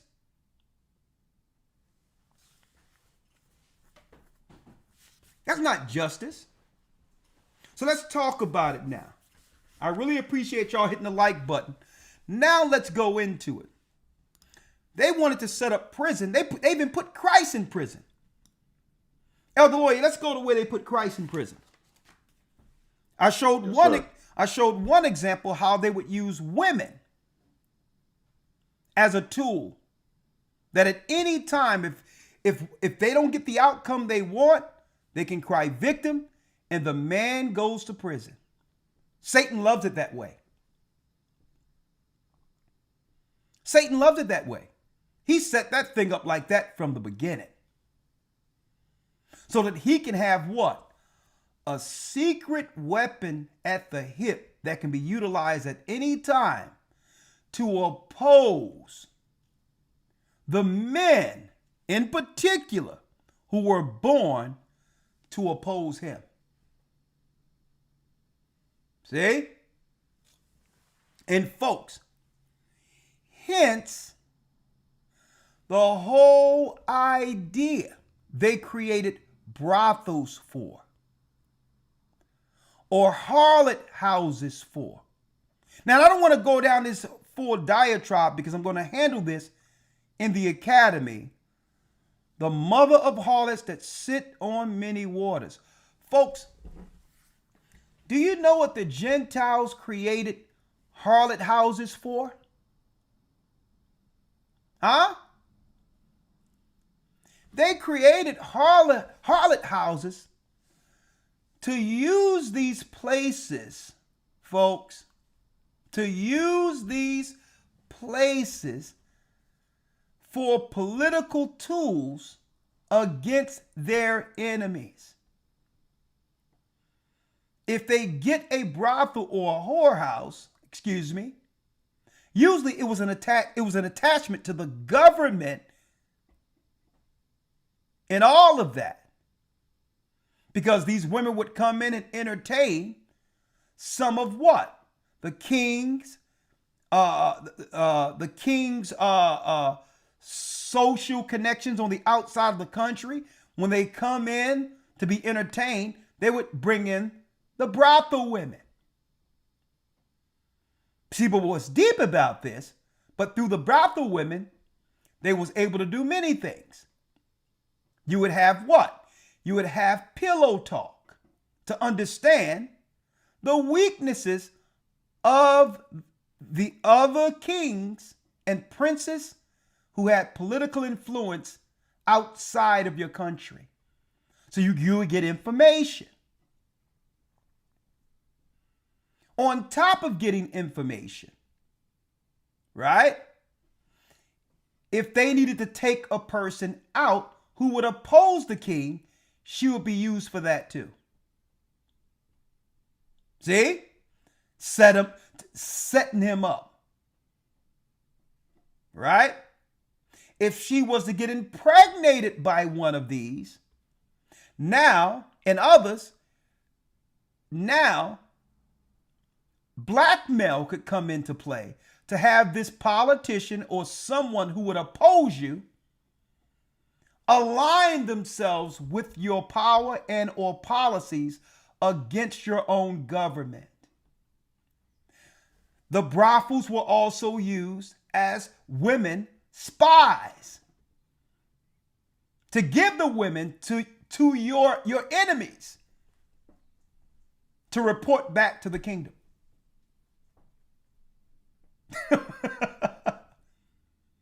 And at any time, if someone gets out of line with government, you can have that same woman feign victim that's a harlot to take a powerful man down. Only but through an accusation.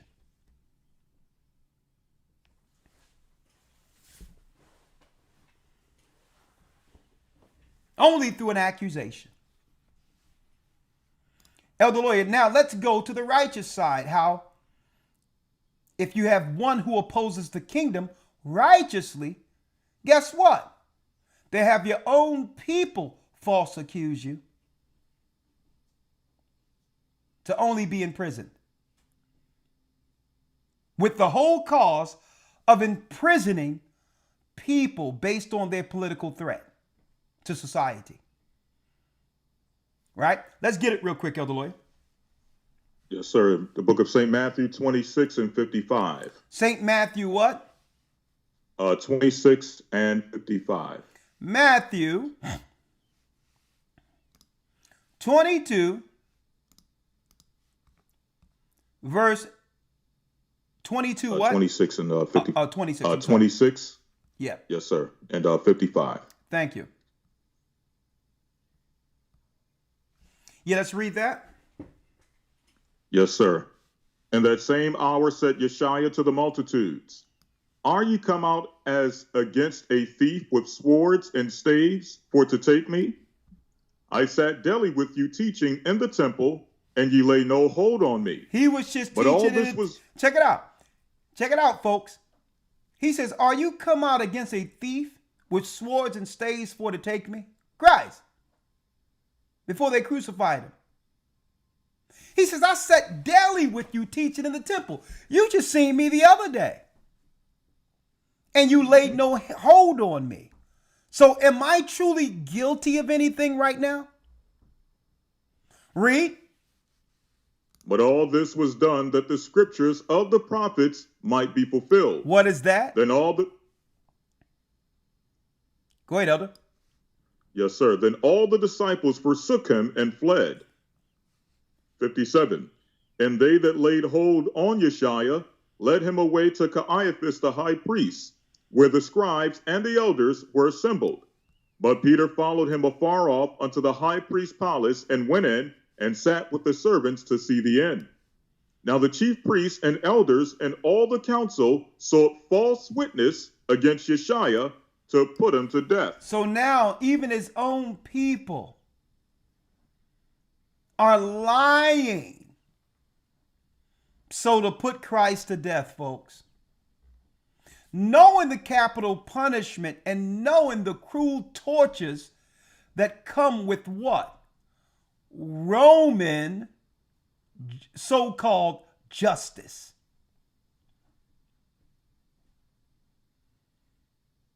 Understand this. So here it is for the innocent. They'll use what?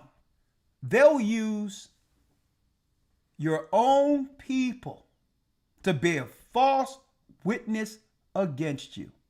Another tool of Satan, knowing our people. And it could be for any reason. It could be for only, Elder Lawyer, I just don't like you. Mm-hmm. It could be for that.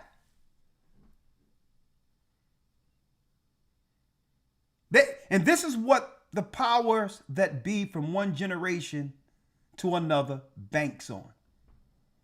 They bank on what? They're going to always be some people amongst these people who will give them up to us.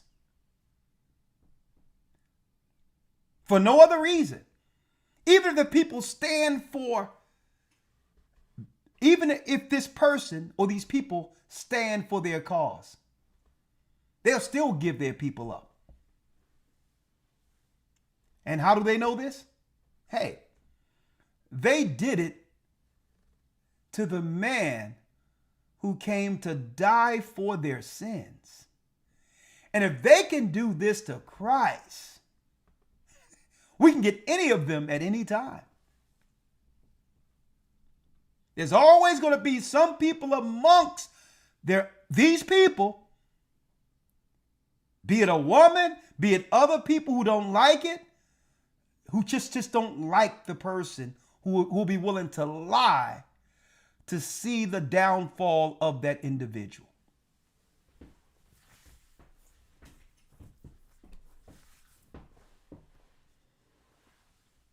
I'm using Christ as an example. Right? But this is done on every level. They don't just do it to those who are in righteousness following the church or whatever the case is, who are seeking to help people. Satan plans to do this to people who are in the world that one day may have the opportunity with their influence. One day may change course and align themselves with that God who promised to imprison him. So Satan be looking well ahead before us. I'm going to tell you this right now. He looks at what you can become and fears that. I'm going to show y'all some examples of that. Right? So Christ, they put false witnesses and threw him into prison. The man who came to free our people. Elder Lawyer. Yes, sir. Now let's get the disciples now. Let's get the disciples. Acts 5. Yes, sir. Acts 5, verse 17. Let's get there. Let me get it here in the book of Acts. Let's read that. Yes, sir. Acts 5 and 17. Then the high priest rose up, and all they that were with him, which is the sect of the Sadducees, and were filled with indignation, and laid their hands on the apostles, and put them in the common prison. And put them where? in the common prison. And put the disciples, even after Christ was crucified and resurrected. Then they took their aim towards who? The disciples, the apostles. And put them in a common prison.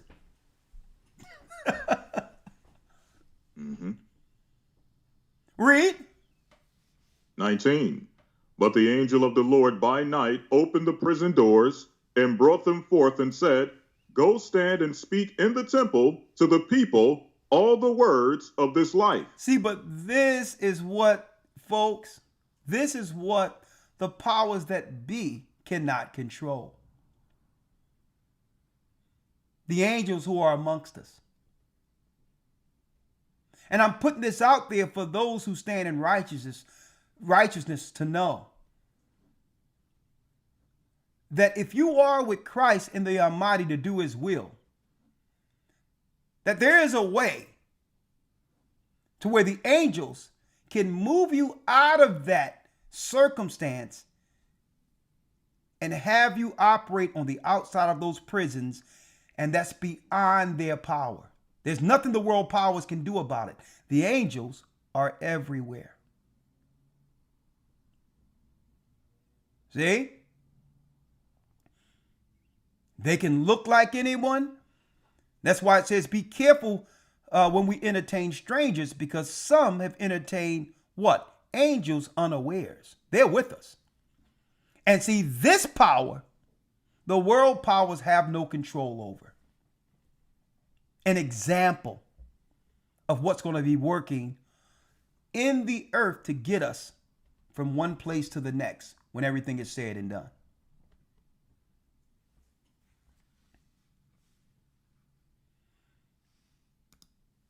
So even if you do good, they're going to set laws in place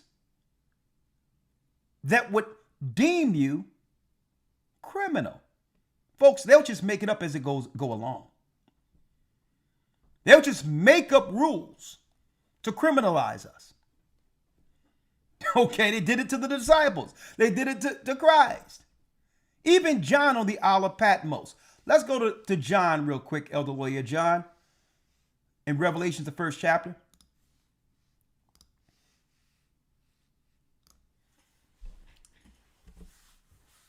Let's read it.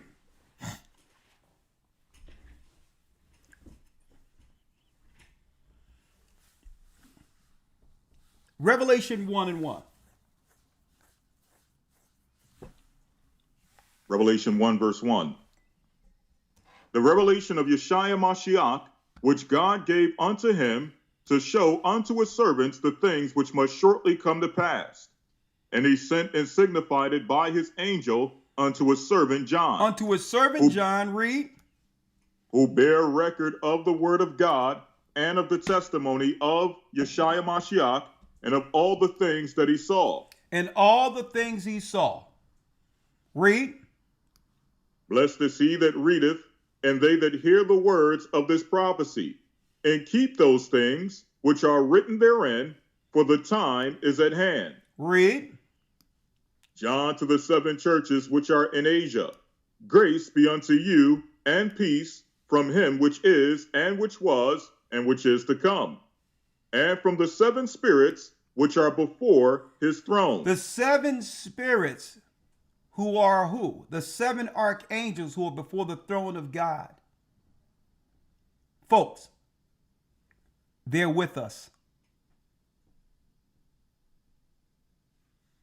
Read.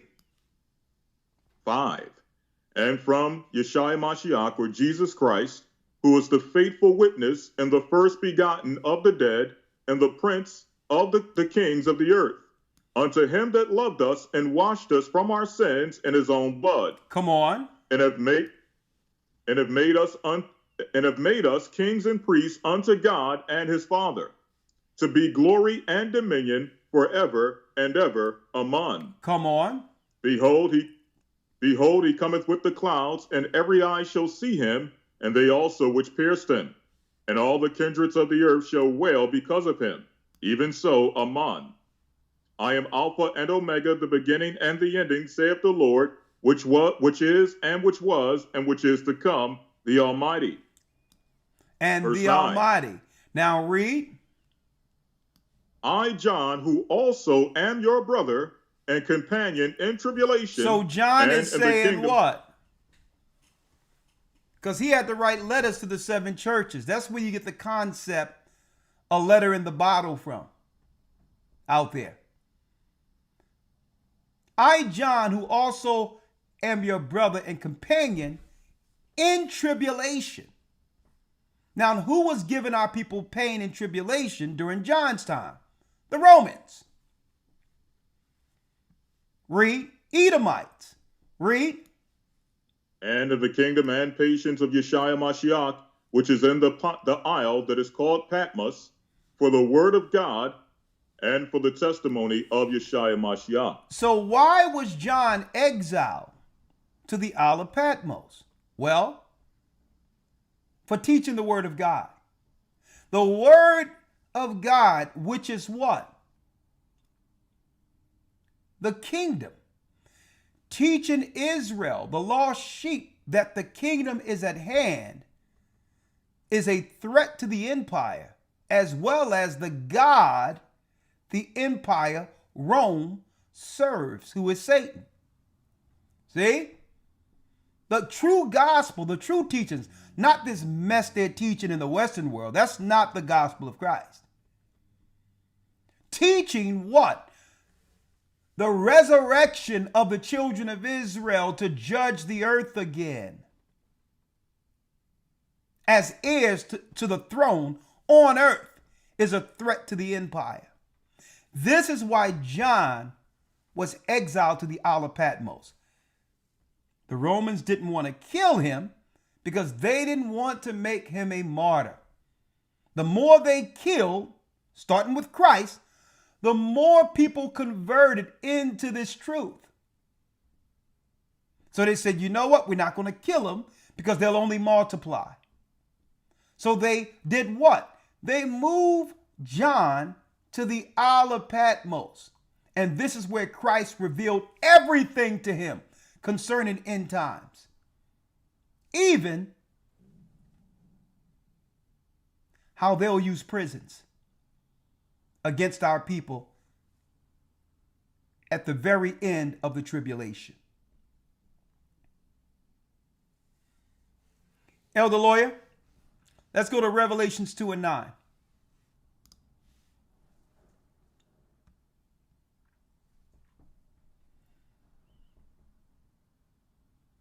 You on mute, Elder.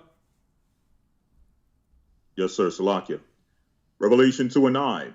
I know thy works and tribulation and poverty, but thou art rich.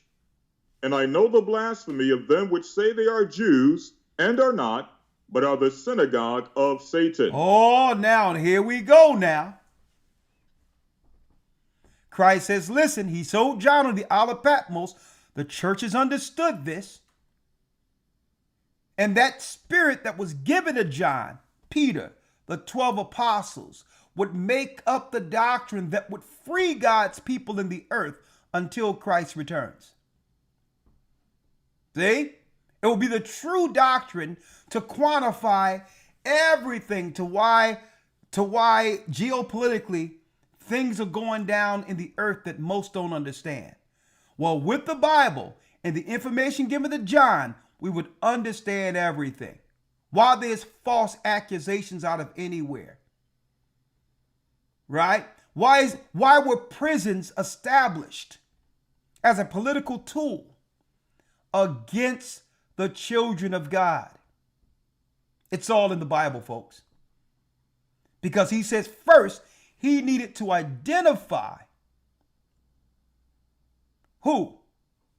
I know thy works, Israel, and tribulation. I know the hell you're going through on earth. And poverty.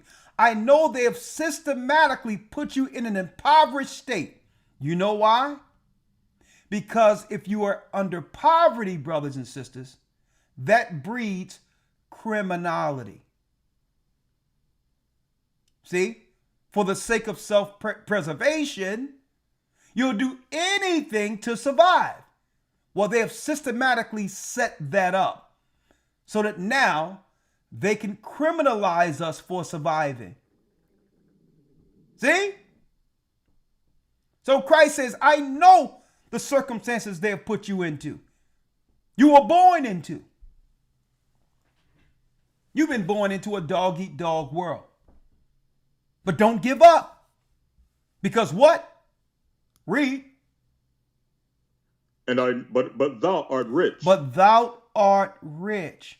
Don't make the devil, don't let the devil make you believe you are how they present you.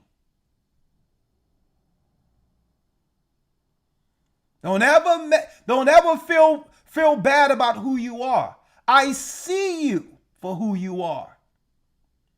The impoverished state was created so that Esau can measure his greatness off of the poverty he created for us.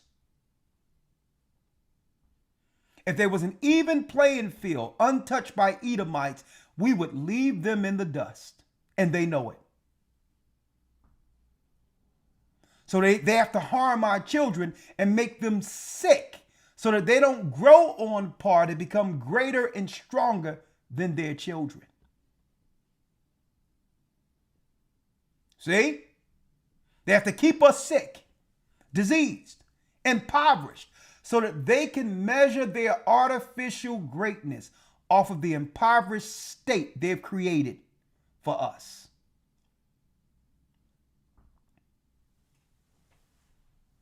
And Christ is saying, listen, but you're rich. What's in you, Israel? All the nations of the earth envy. Because let me tell you, with everything stacked against us, they still can't compete. These people must be the children of God. And he says, I know what? And I know the blasphemy of them which say they are Jews. The blasphemy of them which say they are Jews. Now, you know this couldn't be talking about us because we forgot that we were the Israelites. We weren't telling people that we were Jews.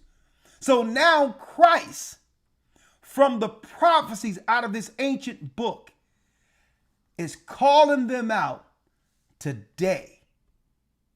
Christ speaks. You want to know who's behind the prison complex? I know the blasphemy of them which say they are what?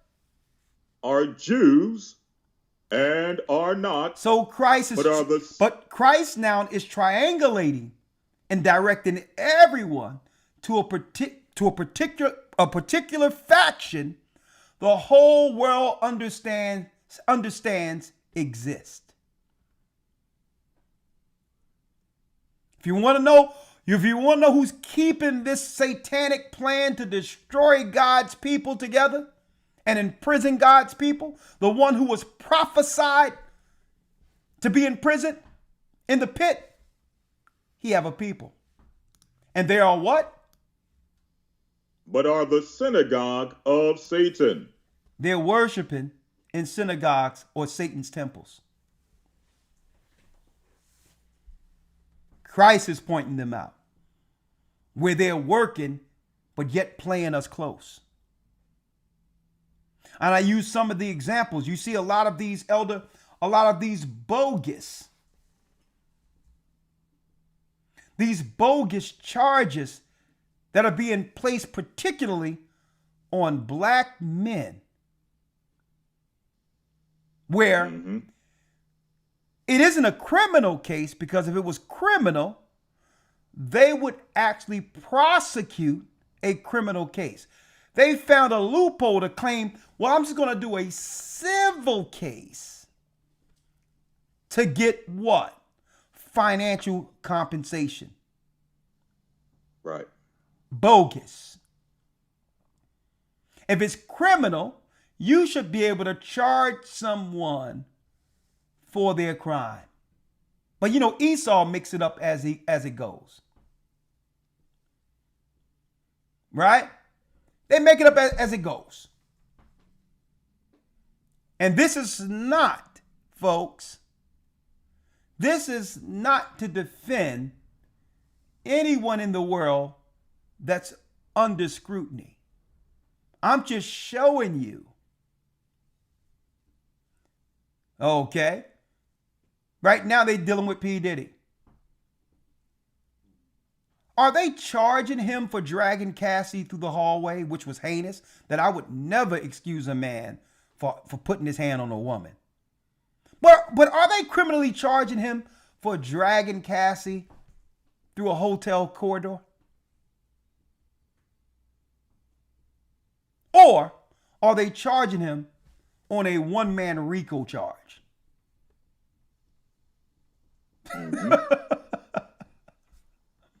And why they can do it?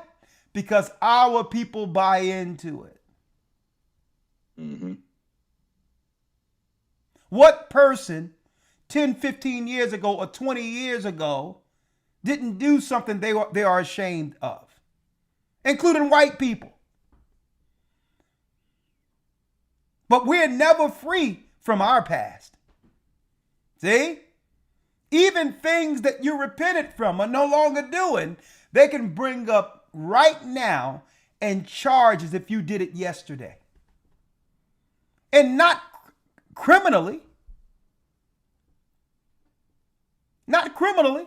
They would just say, we'll use a civil charge and get a synagogue of Satan, an ambulance chaser, to now just point out each black man that they can actually compromise to take finances that would normally go to their children.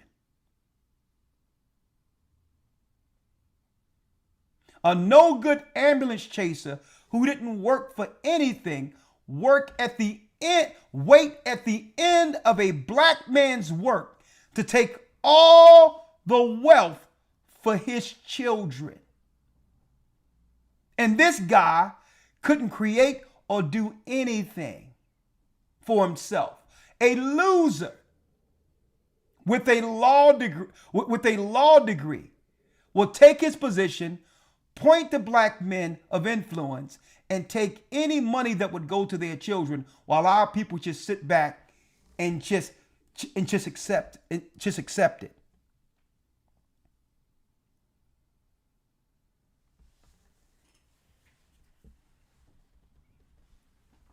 And then that people ask me why I didn't speak on Shannon Sharp thing. Right? Somebody who's allegedly a known OnlyFans girl, an Edomite. They sent them in just like in the Roman Empire. Allegedly out there secretly selling herself, only to be seen and revered to everybody as this young girl whose frontal lobe haven't been developed yet. It was developed enough for her to be on OnlyFans, finding older men to get money from. And you notice who's always the focal point to be destroyed? The man. And the woman becomes a byproduct that just goes away. Because that was the target the whole time. And I'm going to put this out there. I wasn't going to talk about it. I'm going to probably make that a Patreon conversation or something I come on YouTube with a couple of seconds to talk about it. But the reason why Shannon Sharp is a threat and have been a threat, regardless of his sexual proclivities, whatever those are, that's between him, whatever that case is. I'm not talking about that piece of it. Okay? People shouldn't be out there being whoremongers. That comes without question. But let me tell y'all something. The reason why they got in front of him is after they fired him, he showed an example that most fear. He got an interview that broke the internet. DJ Vlad cannot compete. The synagogue of Satan. See? On top of that, He got hired back at ESPN. And check out what he did above all. He pulled another brother up, Ocho Cinco, with Nightcap, where they get in front of all of the sports news before mainstream media does. And no one can compete with him, including mainstream media. He opened a lane to where even Stephen A. Smith was able to pivot to a podcast so that now he can flex in case ESPN try to get rid of him. Something that's controlled exclusively by the people who created it. And Esau, the synagogue of Satan, isn't in any position to compromise and or steal it like they used to do when it comes to our music and God-given artistry.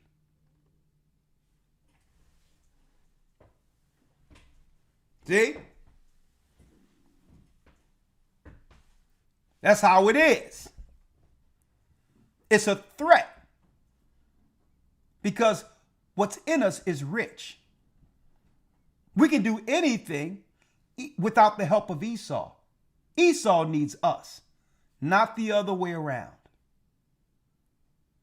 And they don't want that example out there for men who wouldn't do some of the things they're being claimed for.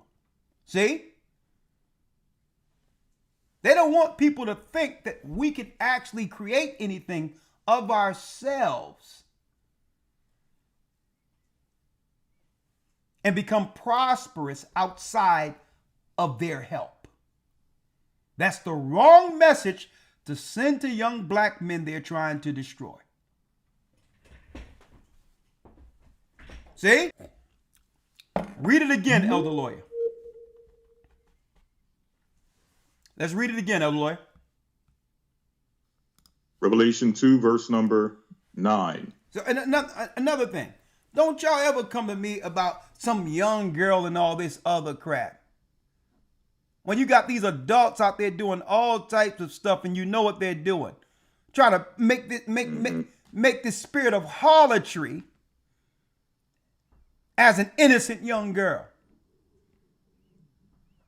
I don't ever want to hear that. What are you doing with that young girl? Come on now. Y'all know what young girls are doing at 19. Everybody try to play dumb out there. And at the end of the day, who do you remember? You remember the black man that was taken down. That's what you remember. And again, I'm not excusing his looseness. Okay, I'm not excusing that. But hold up. That's at the expense of a man who have worked and got it from the dirt himself. That's at the expense of all the money that will be given to his children. I need y'all to think about that, folks. And I'm going to tell you, I'm going to show the hypocrisy of this.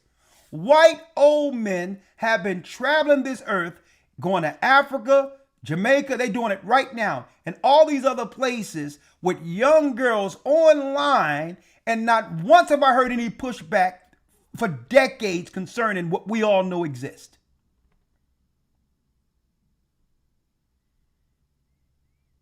It seems like people are silent when they see white people do it. White men have been doing this for ages, and you know what? They're celebrated with it.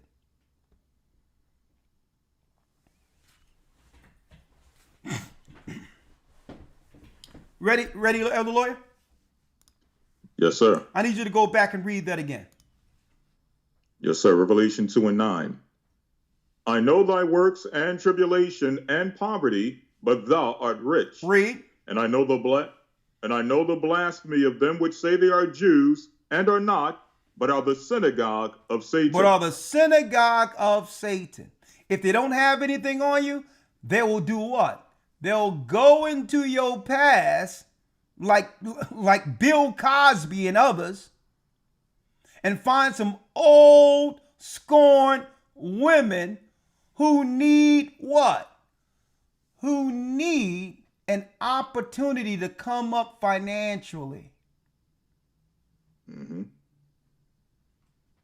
Who are destitute without nothing after squandering their lives in the business, and now they're old and scorned with nothing to retire on. The synagogue of Satan will find these people and cut a deal with them. And cut a deal. And say, listen, only thing I need you to do is bring the accusation. Here's a little cut from the beginning. Just bring the accusation.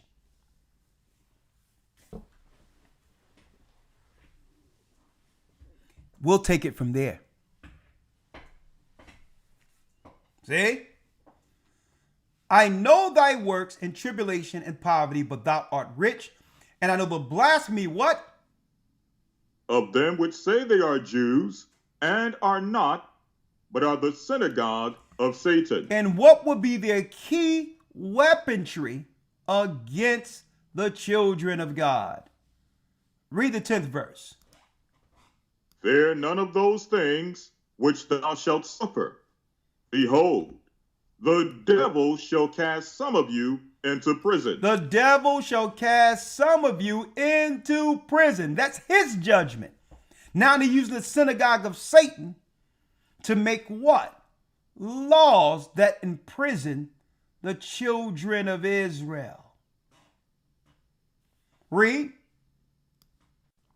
Behold, the devil shall cast some of you into prison, that ye may be tried. And ye shall have tribulation 10 days. Be thou faithful unto death, and I will give thee a crown of life. I will give thee a crown of life. What it means, tribulation 10 days. Well, if you were in a Roman prison for 10 days, they would put you on the rack. They would torture you. They would do all things. And very few people made it past 10 days in their prison when you was up for torture. See? Just go through it. I got you. Right? He that have an ear, let him hear. Read But it. the Spirit saith unto the churches, he that overcometh shall not be hurt of the second death. He that overcometh shall not be hurt of the second death. So let them put claims on us. Let them always shape the law against the children of God. But at the end of the day, if we overcome, we shall not be hurt of the second death, because we'll be in the first resurrection. The second death is where Satan and the angels who are bound will be judged. So now you understand the concept of prison and how it's always directed towards us for some reason. But yet they're not doing anything to solve the poverty amongst our people. Think about that. Everyone is more important than our people. People from other countries, Ukrainians, illegals, people who didn't fight for the country, they got billions of them coming in first day. But nothing for us. They don't want to solve the poverty because poverty is a social tool they can use indirectly to destroy the awakening.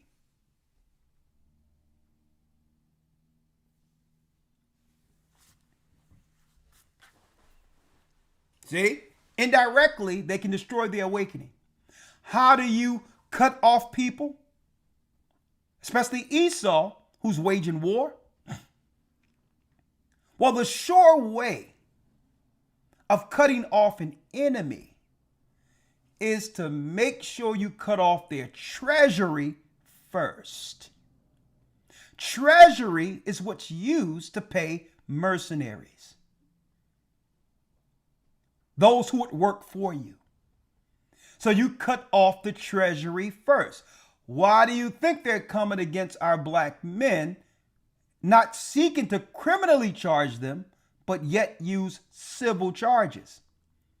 Well, money can be used as a treasury to help your people. Diddy was doing anything he wanted and they let him go. No soon as he started talking about our people, setting up a political party that can help us in particular against regentrification, now all of a sudden, a tape comes up that they've been holding in the vault allegedly for decades, for over a decade. See how it works? One man RICO. R. Kelly,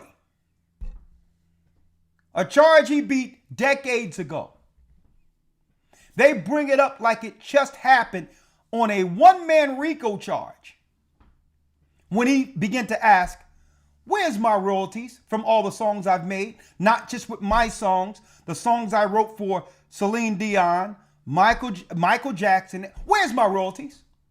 And all of a sudden they bring up a charge as if it happened today. A one-man RICO. See how it works?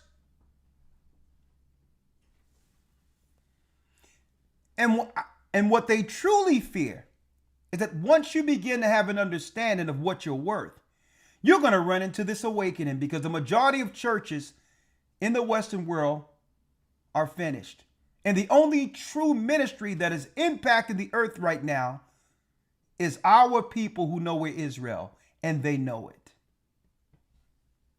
That's what they fear. Now, fair use for educational purposes only. Fair use. So this is why we have the present what? Industrial. Prison industrial complex. Fair use for educational purposes only. Now they're going to tell you outright what their plans were. They've always said it.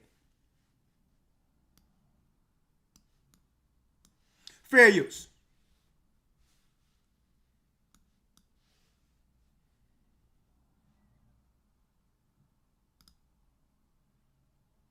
Ladies and gentlemen, the very word secrecy is repugnant in a free and open society. And we are, as a people, inherently and historically opposed to secret societies, to secret oaths, and to secret proceedings. For we are opposed around the world by a monolithic and ruthless conspiracy that relies primarily on covert means for expanding its sphere of influence, on infiltration instead of invasion, on subversion instead of elections, on intimidation instead of free choice. It is a system which has conscripted vast human and material resources into the building of a tightly knit, highly efficient machine that combines military, diplomatic, intelligence, economic, scientific, and political operations. Its preparations are concealed, not published. Its mistakes are buried, not headlined. Its dissenters are silenced, not praised. No expenditure is questioned, no secret is revealed. That is why the Athenian lawmaker Solon decreed it a crime for any citizen to shrink from controversy. I am asking your help in the tremendous task of informing and alerting the American people, confident that with your help, man will be what he was born to be, free and independent.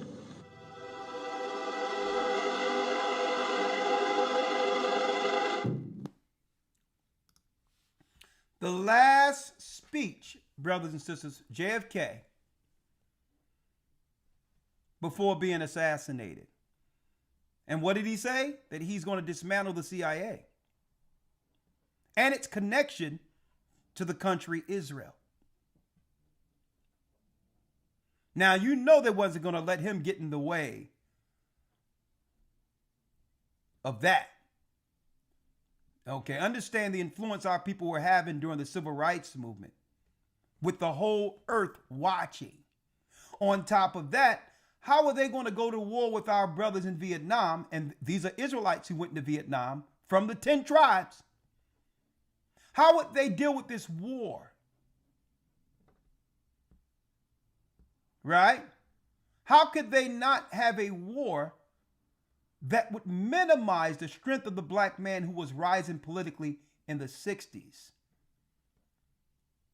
JFK wasn't going to take our men to war.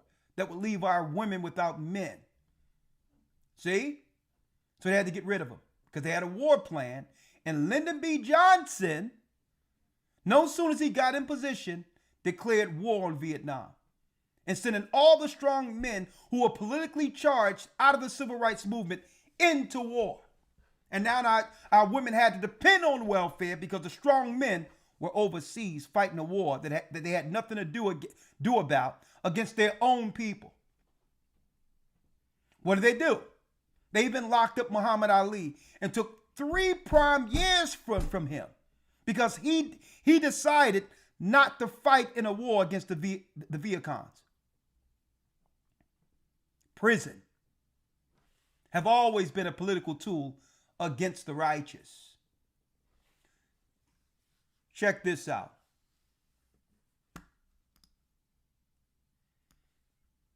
Eisenhower this is Eisenhower's farewell address before he left office. A vital element in keeping the peace is our military establishment. Our arms must be mighty, ready for instant action, so that no potential aggressor may be tempted to risk his own destruction.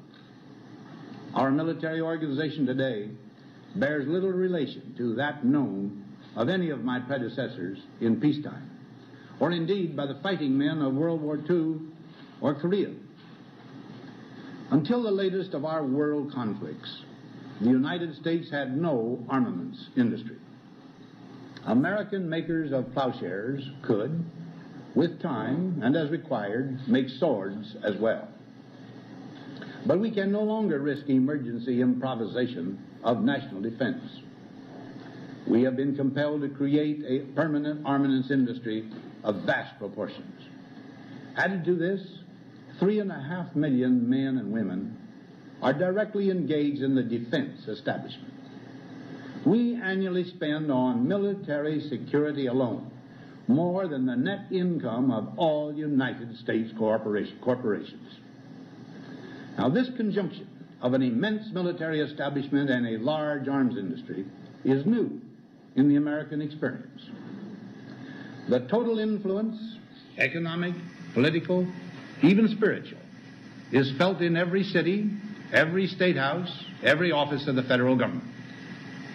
We recognize the imperative need for this development, yet we must not fail to comprehend its grave implications. Our toil, resources, and livelihood are all involved. So is the very structure of our society.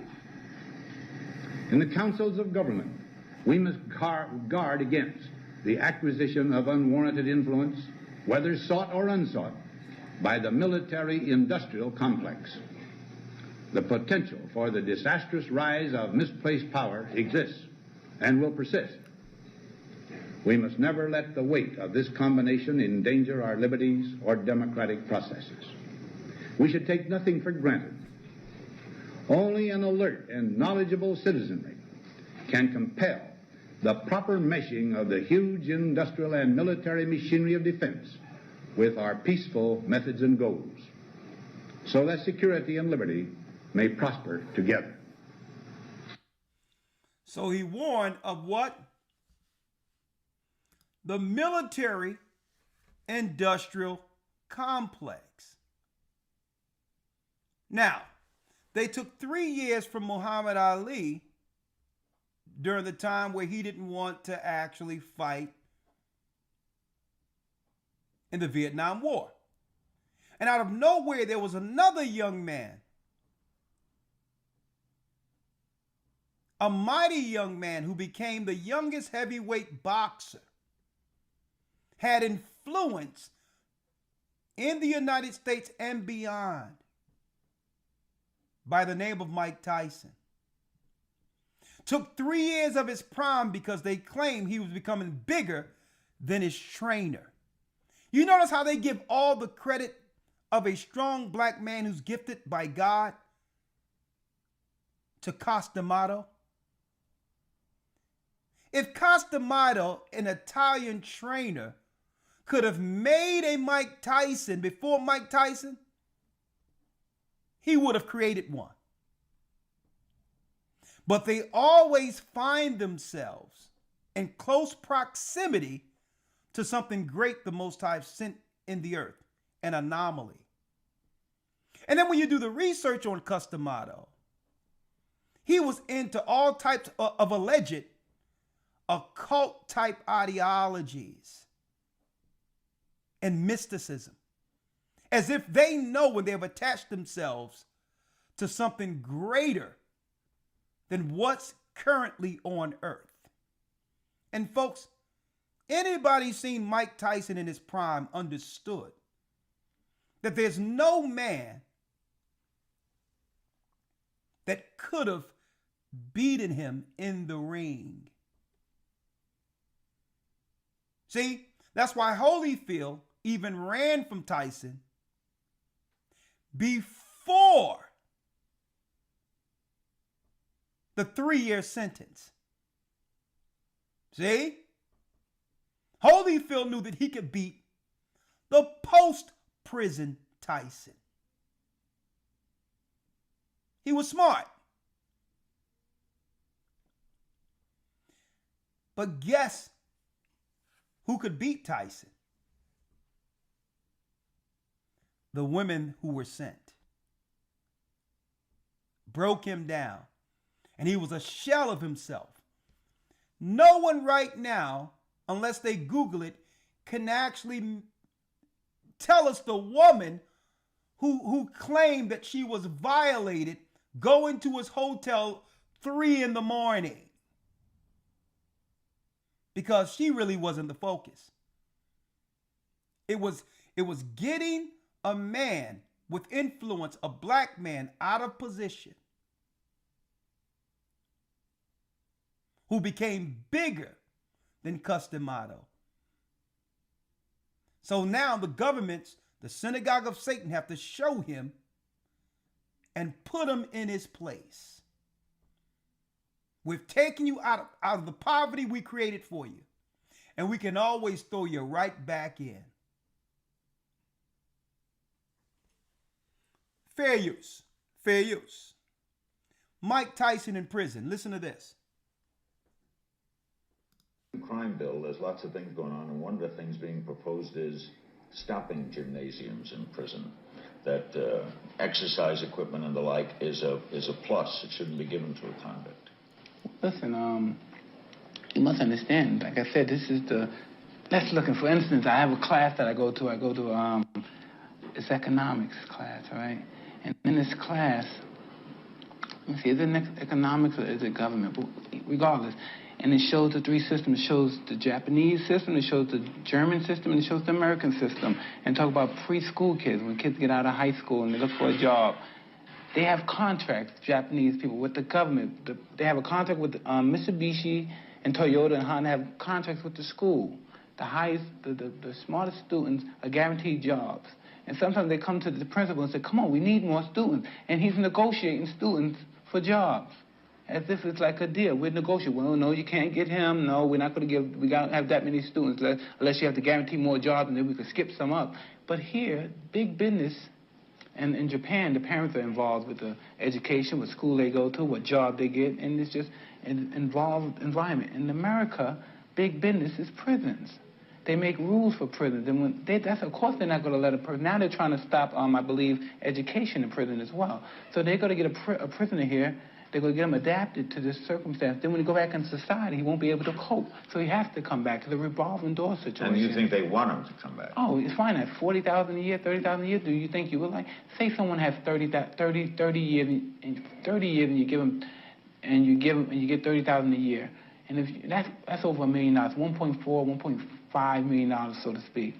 And what do you think? You think the government's going to give that up? Wouldn't you say a gym is necessary, though? I mean, just basic health. There's nothing necessary but God. Yeah, I mean, they may think they need it from time and time, but there's nothing necessary. There's nothing that you need.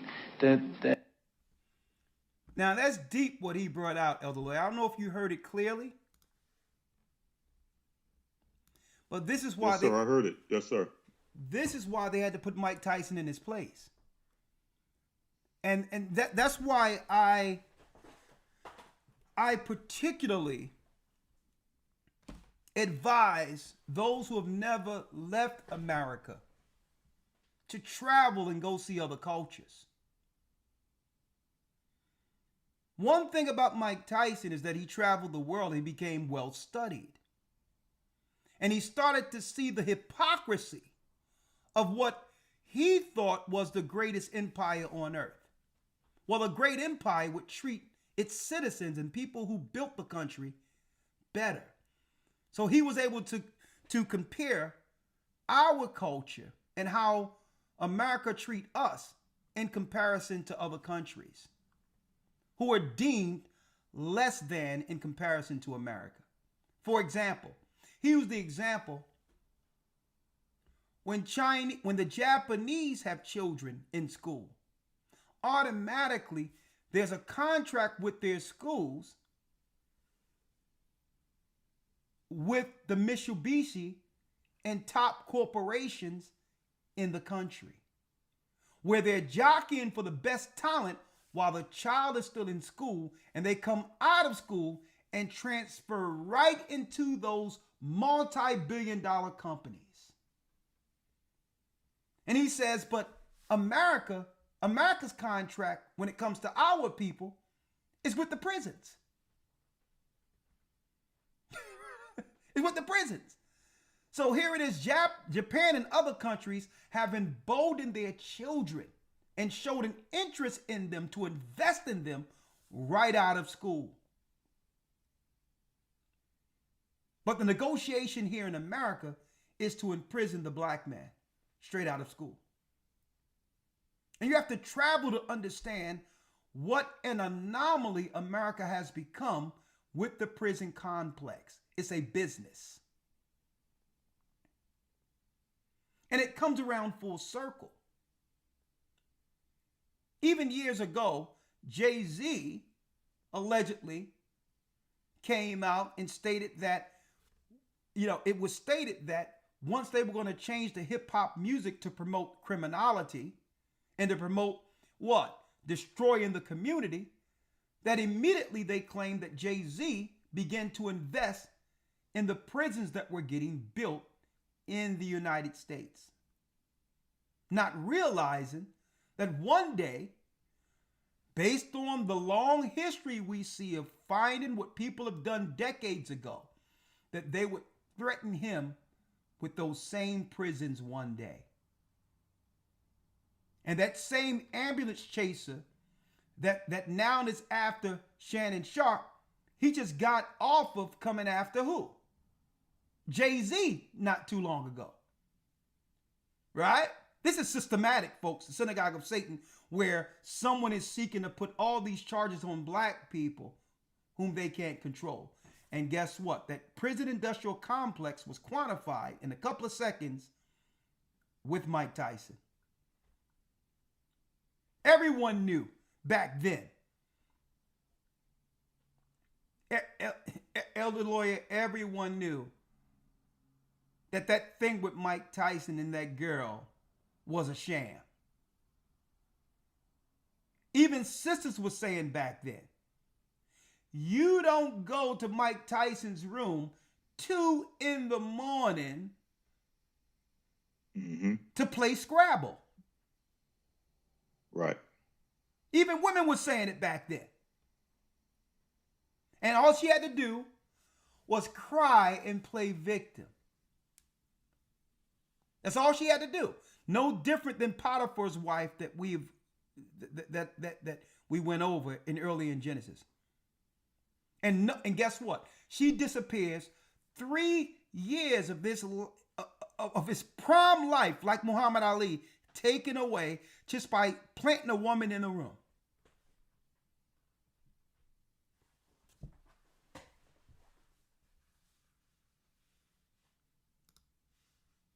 And now here we are at the end of it. I told people years ago, Elder, that whatever they do, understand it's an indirect attack on us. I said it when it comes to terrorism. They was talking about Muslim jihadists. Then they switched it out from that to Israel, Israelites being terrorists. I told people it was going to happen before YouTube was a thing on the streets. And when they bring the immigrants in, I told you whatever laws they place for immigrants aren't for the illegal immigrants at the end of it. It'll start off with the immigrants, but then they'll cycle the immigrants out and now do what? Use the laws on the books for the intended target, the people that they wanted to target from the beginning. That's how Esau works. Even when it came to COVID and all that happened there, I said, I don't care if it comes from Wuhan, China. At the end of the day, they're going to be talking about why black people aren't involved in getting it first. No matter what they say, folks out there, it's not the initial claim. They want you to look in one way so that you don't deem yourself a target. Any rule that they put on the books where our people are in number, the laws are to do what?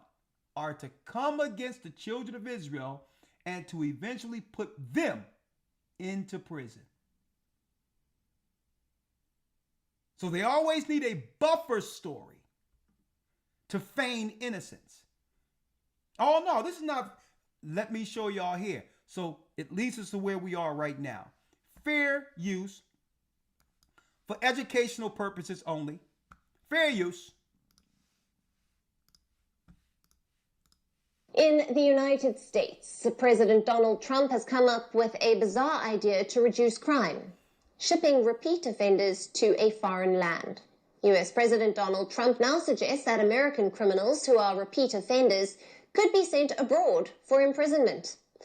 In what could be described as a modern-day penal colony, Trump said that the US could pay a small fee to foreign countries to imprison such individuals. Speaking in Miami, Trump billed the idea as a cost-saving measure, and he said he is going to get the approval for such a plan in Washington, D.C. Trump said that by doing so, federal government would save a significant amount of money in maintaining U.S. jails as well as private prisons. The idea to imprison American convicts abroad was pitched as separate from efforts that are underway now to deport illegal immigrants. The idea of imprisoning criminals abroad comes amid Trump's administration's efforts to cut the federal budget. In 2024, the budget for the U.S. federal prison system was $8,815 million. It was the largest allocation within the Department of Justice. Now, the budget increase came to cover the rising healthcare costs for prisoners, as well as their daily living expenses. The U.S. prison system also suffers from chronic staffing shortages. The Trump administration has created a Department of Government Efficiency, or DOGE, to cut the federal budget. Led by tech tycoon Elon Musk, the department already boasts of saving more than $560 million in government spending. Now, this came by slashing programs, contracts, as well as leases. And Trump claims that imprisoning U.S. convicts abroad, apart from saving the government money, will also discourage crime in the country. Experts say that Trump's idea to save money and funds for U.S. prisons is derived from Imperial Britain. In the early 18th century, Britain sent convicts to the American colonies, a trade which ended with the start of the American Revolution in 1775. Britain soon began searching for alternatives of penal colonies and landed on Australia as the next penal colony. However, in the present day and age, the idea to imprison criminals abroad is often seen as contrary to the notion of sovereignty of individual nation states. It is not clear what inspired Trump to float the idea of temporarily exiling the U.S. citizens. So far, there is no evidence to support Trump's claim that such an idea could reduce crime. The question remains, how far is Trump ready to go to supposedly save federal funds? From breaking news. Right? So I told you all, right? Whatever laws they put on the books, when the Democrats flooded the United States with immigrants, it wasn't for the sheer reasons they claim. Right? It was some that will be used for servants who are still here. But it was also to put some criminal laws on the books to come against us. See? You let the criminals do whatever they need to do. Don't lock them up. And now the Americans are saying put something on the books. Well, guess what? Now what's on the books is if you are a repeat offender, right? They can now outsource that prison complex that started in America. See? They can now send prisoners to other countries who are American. Remember the 3-strike thing they did with us? They can make it up as it goes along. So the same way we had jobs in the United States, and now when you pick up the phone to call customer service, it picks up in who? In India or another poor country that they've made poor? Well, they're going to outsource this also. Prison labor gifted to the other countries for their prisons, for repeat offenders.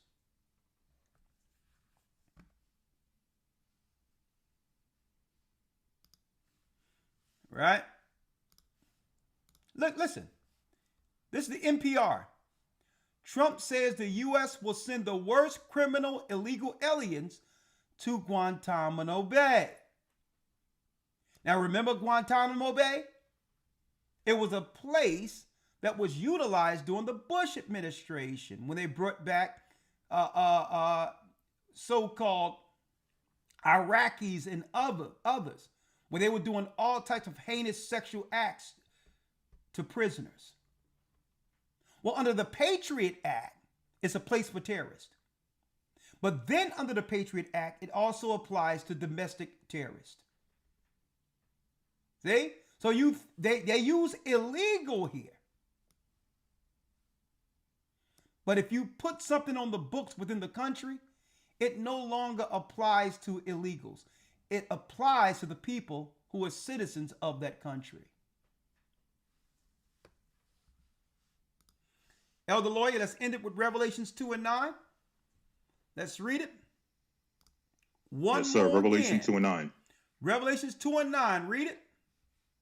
I know thy works and tribulation and poverty, but thou art rich. I know thy works, tribulation, and poverty, but thou art rich. Read. And I know the blasphemy of them which say they are Jews, and are not, but are the synagogue of Satan. Come on. Fear none of those things which thou shalt suffer. Behold, the devil shall cast some of you into prison, that ye may be tried, and ye shall have tribulation 10 days. Be thou faithful unto death, and I will give thee a crown of life. And I will give thee a crown of life. The U.S. has sent hundreds of mostly Venezuelan migrants to be held without trial at this mega prison in El Salvador. It's known as CCOT, an acronym for Terrorism Confinement Center in Spanish. The prison opened in February 2023 as part of Salvadoran President Nayib Bukele's highly popular hardline security policy, which has resulted in a sharp drop in homicides. El Salvador claims it is Latin America's biggest, with capacity for 40,000 inmates. It stretches across 57 acres and is located in an isolated rural region east of the capital, San Salvador. Bukele has said the prison cost $115 million to develop and equip. Video taken from inside the facility often shows prisoners tightly packed together with their heads shaved. The mega prison doesn't have an outdoor recreational area and won't allow family visits. A September 2024 report from the Inter-American Commission on Human Rights expressed concerns about overcrowding. It cited a study that found CCOT inmates had an average of 6.45 square feet of space, which is below international standards. Bukele declared a state of emergency in 2022 that he said was needed to combat the country's notorious gangs and crime rate. It remains in effect, and some 84,000 people have been arrested. This includes alleged members of El Salvador's Mara Salvatrucha, or MS-13 gang, and its rival, Barrio 18. But human rights organizations have criticized El Salvador's prisons, and especially CCOT. They've reported human rights violations like torture, inmate deaths, and mass trials. During a visit from U.S. Secretary of State Marco Rubio in February, Bukele offered to incarcerate criminals deported from the U.S. in the mega prison. He has agreed to accept for deportation. The Trump administration first deported 261 people to El Salvador on March 15th. For 137 of them, the U.S. government justified the move under the Alien Enemies Act of 1798, saying the men were members of the Venezuelan gang Tren de Aragua, but providing few details about their cases. Now, how does this come into us, Elder Lawyer?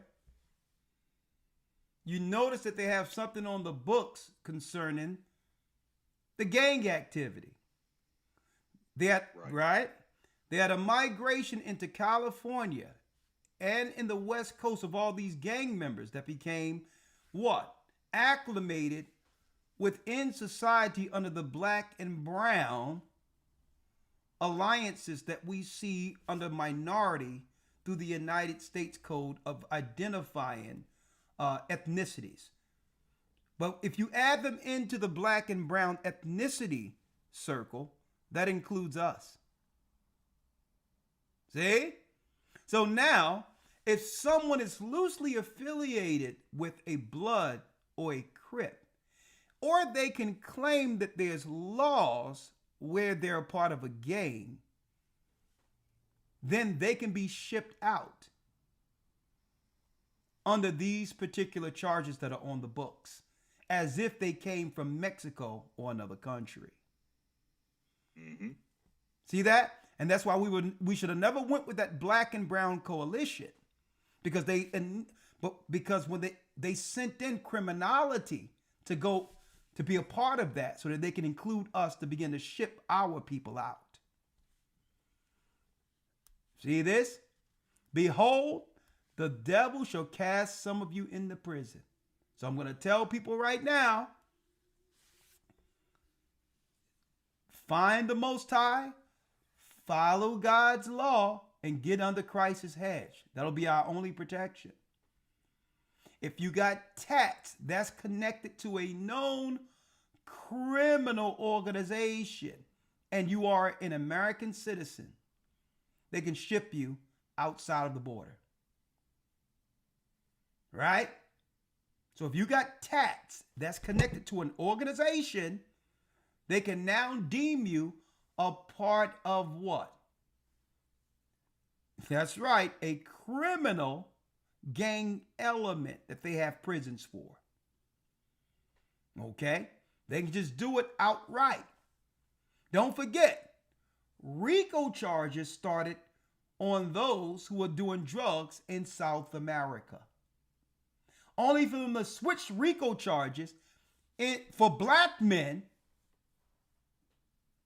who have sexual exploits with women who get upset.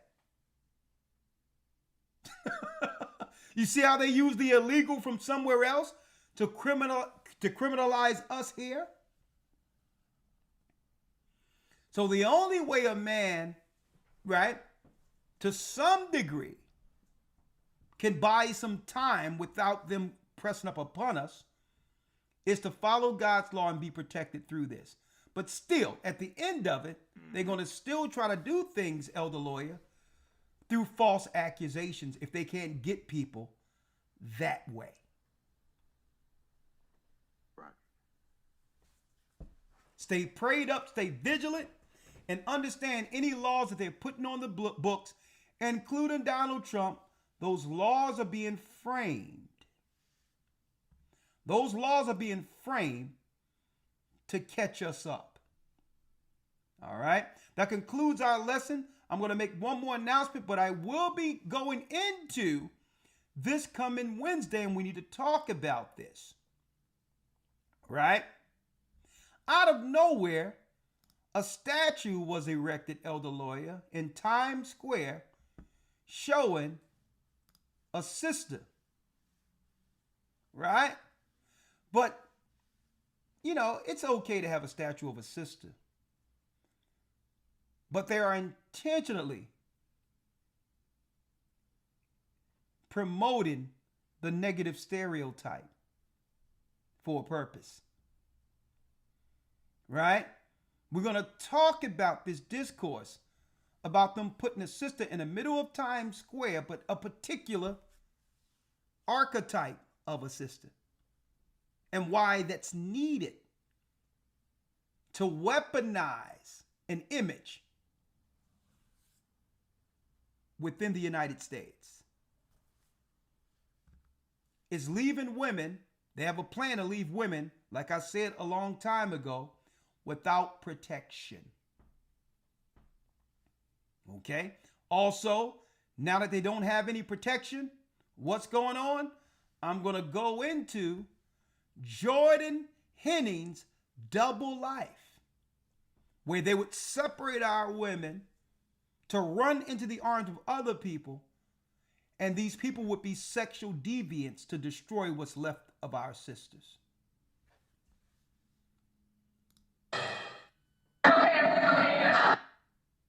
Henning also had to listen to a very powerful... He's a guy who from the military started crying, saying that he was a victim and only was almost identifying. I mean, he was protecting himself from the aggressive woman. From the aggressive woman, he had to protect himself. Crying at the mercy of the court as a victim after putting lead into this sister. But because of the image that we are allowing to continue to perpetuate, now Esau is getting what? Lenient judgments. Because of the stereotype, we are allowing men and women, sisters in particular, holding on to this independent, and I'm strong and all that. Well, now when a white man do a crime, he can say, well, I was intimidated by this woman, and I had to defend myself. Right. Leaving our sisters without any defense. And I'm going to be going over this. I don't know. It's so horrible. I may have to do this on Patreon. This guy was living a double life, doing all types of stuff online, a sexual deviant. And this sister, sister was online telling everybody on how good of a man he was and how he's this and he's that. And this dude was, not even allegedly, it came out in the court papers. He was dealing with all types of gay exploits with different men and all of this while living a double life with this sister. And to keep her image intact, what she was promoting before the world, she was telling everybody out there, this guy is the perfect guy. But at night, this is what she had to deal with. And when she couldn't take it no more, this guy took her out while the children were upstairs. I'm going to talk about that next week. And there's a lot I want to talk about. There's no protection. They're pulling everything from our women. They're going to force them to pay their debt. There's no men to save them. And even the people they run to are only going to use that negative exterior. They're going to use that to treat them less than. And if they try to buck up, Esau isn't playing. So judgment is on the men and the women. Folks, we're living in what? The final tribulation. And the only refuge is the Most High. I'll be talking about that next week. HistoryTimes.org. The next particular academy will be the Academy is Above All. We're cycling out of summer lessons, bringing in new lessons from Babylon, Rome to America. Be there. May the Most High be with you. Stay prayed up, sin not. Stay right here with the Gathered of Christ Church where we connect the dots for you. With that, have a pleasant, blessed Sabbath. We're on our way to Zion. Have a pleasant Sabbath. Shalom. I'm on my knees, laying my life on the line. I'm begging, please, please don't let me fall. Give me the strength. Place my feet, guide my path, show me the way to Zion.